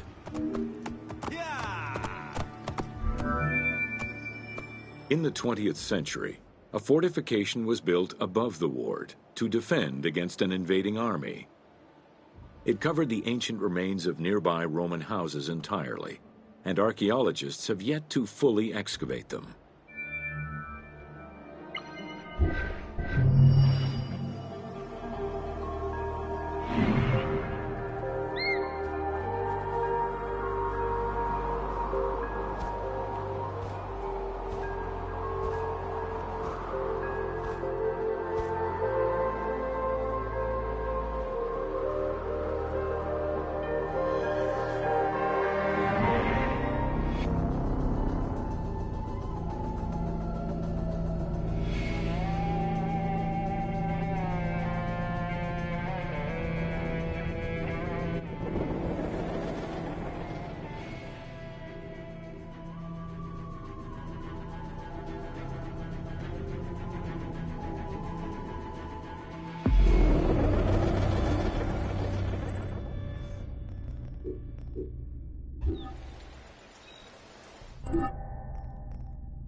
Welcome to Major Exports of Cyrene.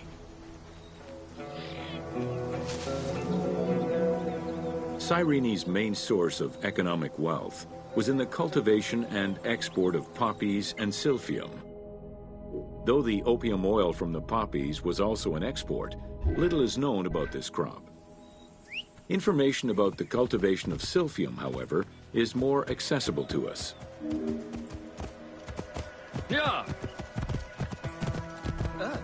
Whoa. Silphium, with its yellow flower, was considered a gift from the sun god.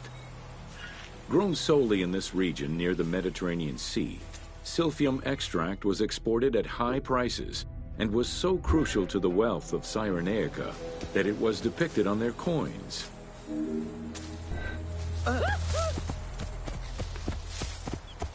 Hela.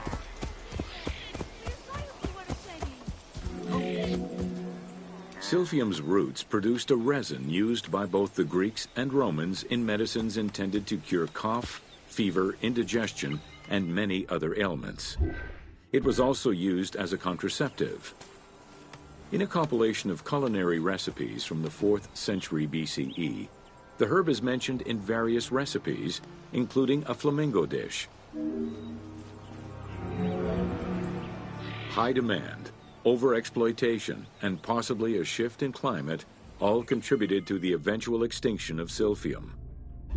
The last mention of it dates from the 4th century CE, and to this day, no traces of this plant have been identified.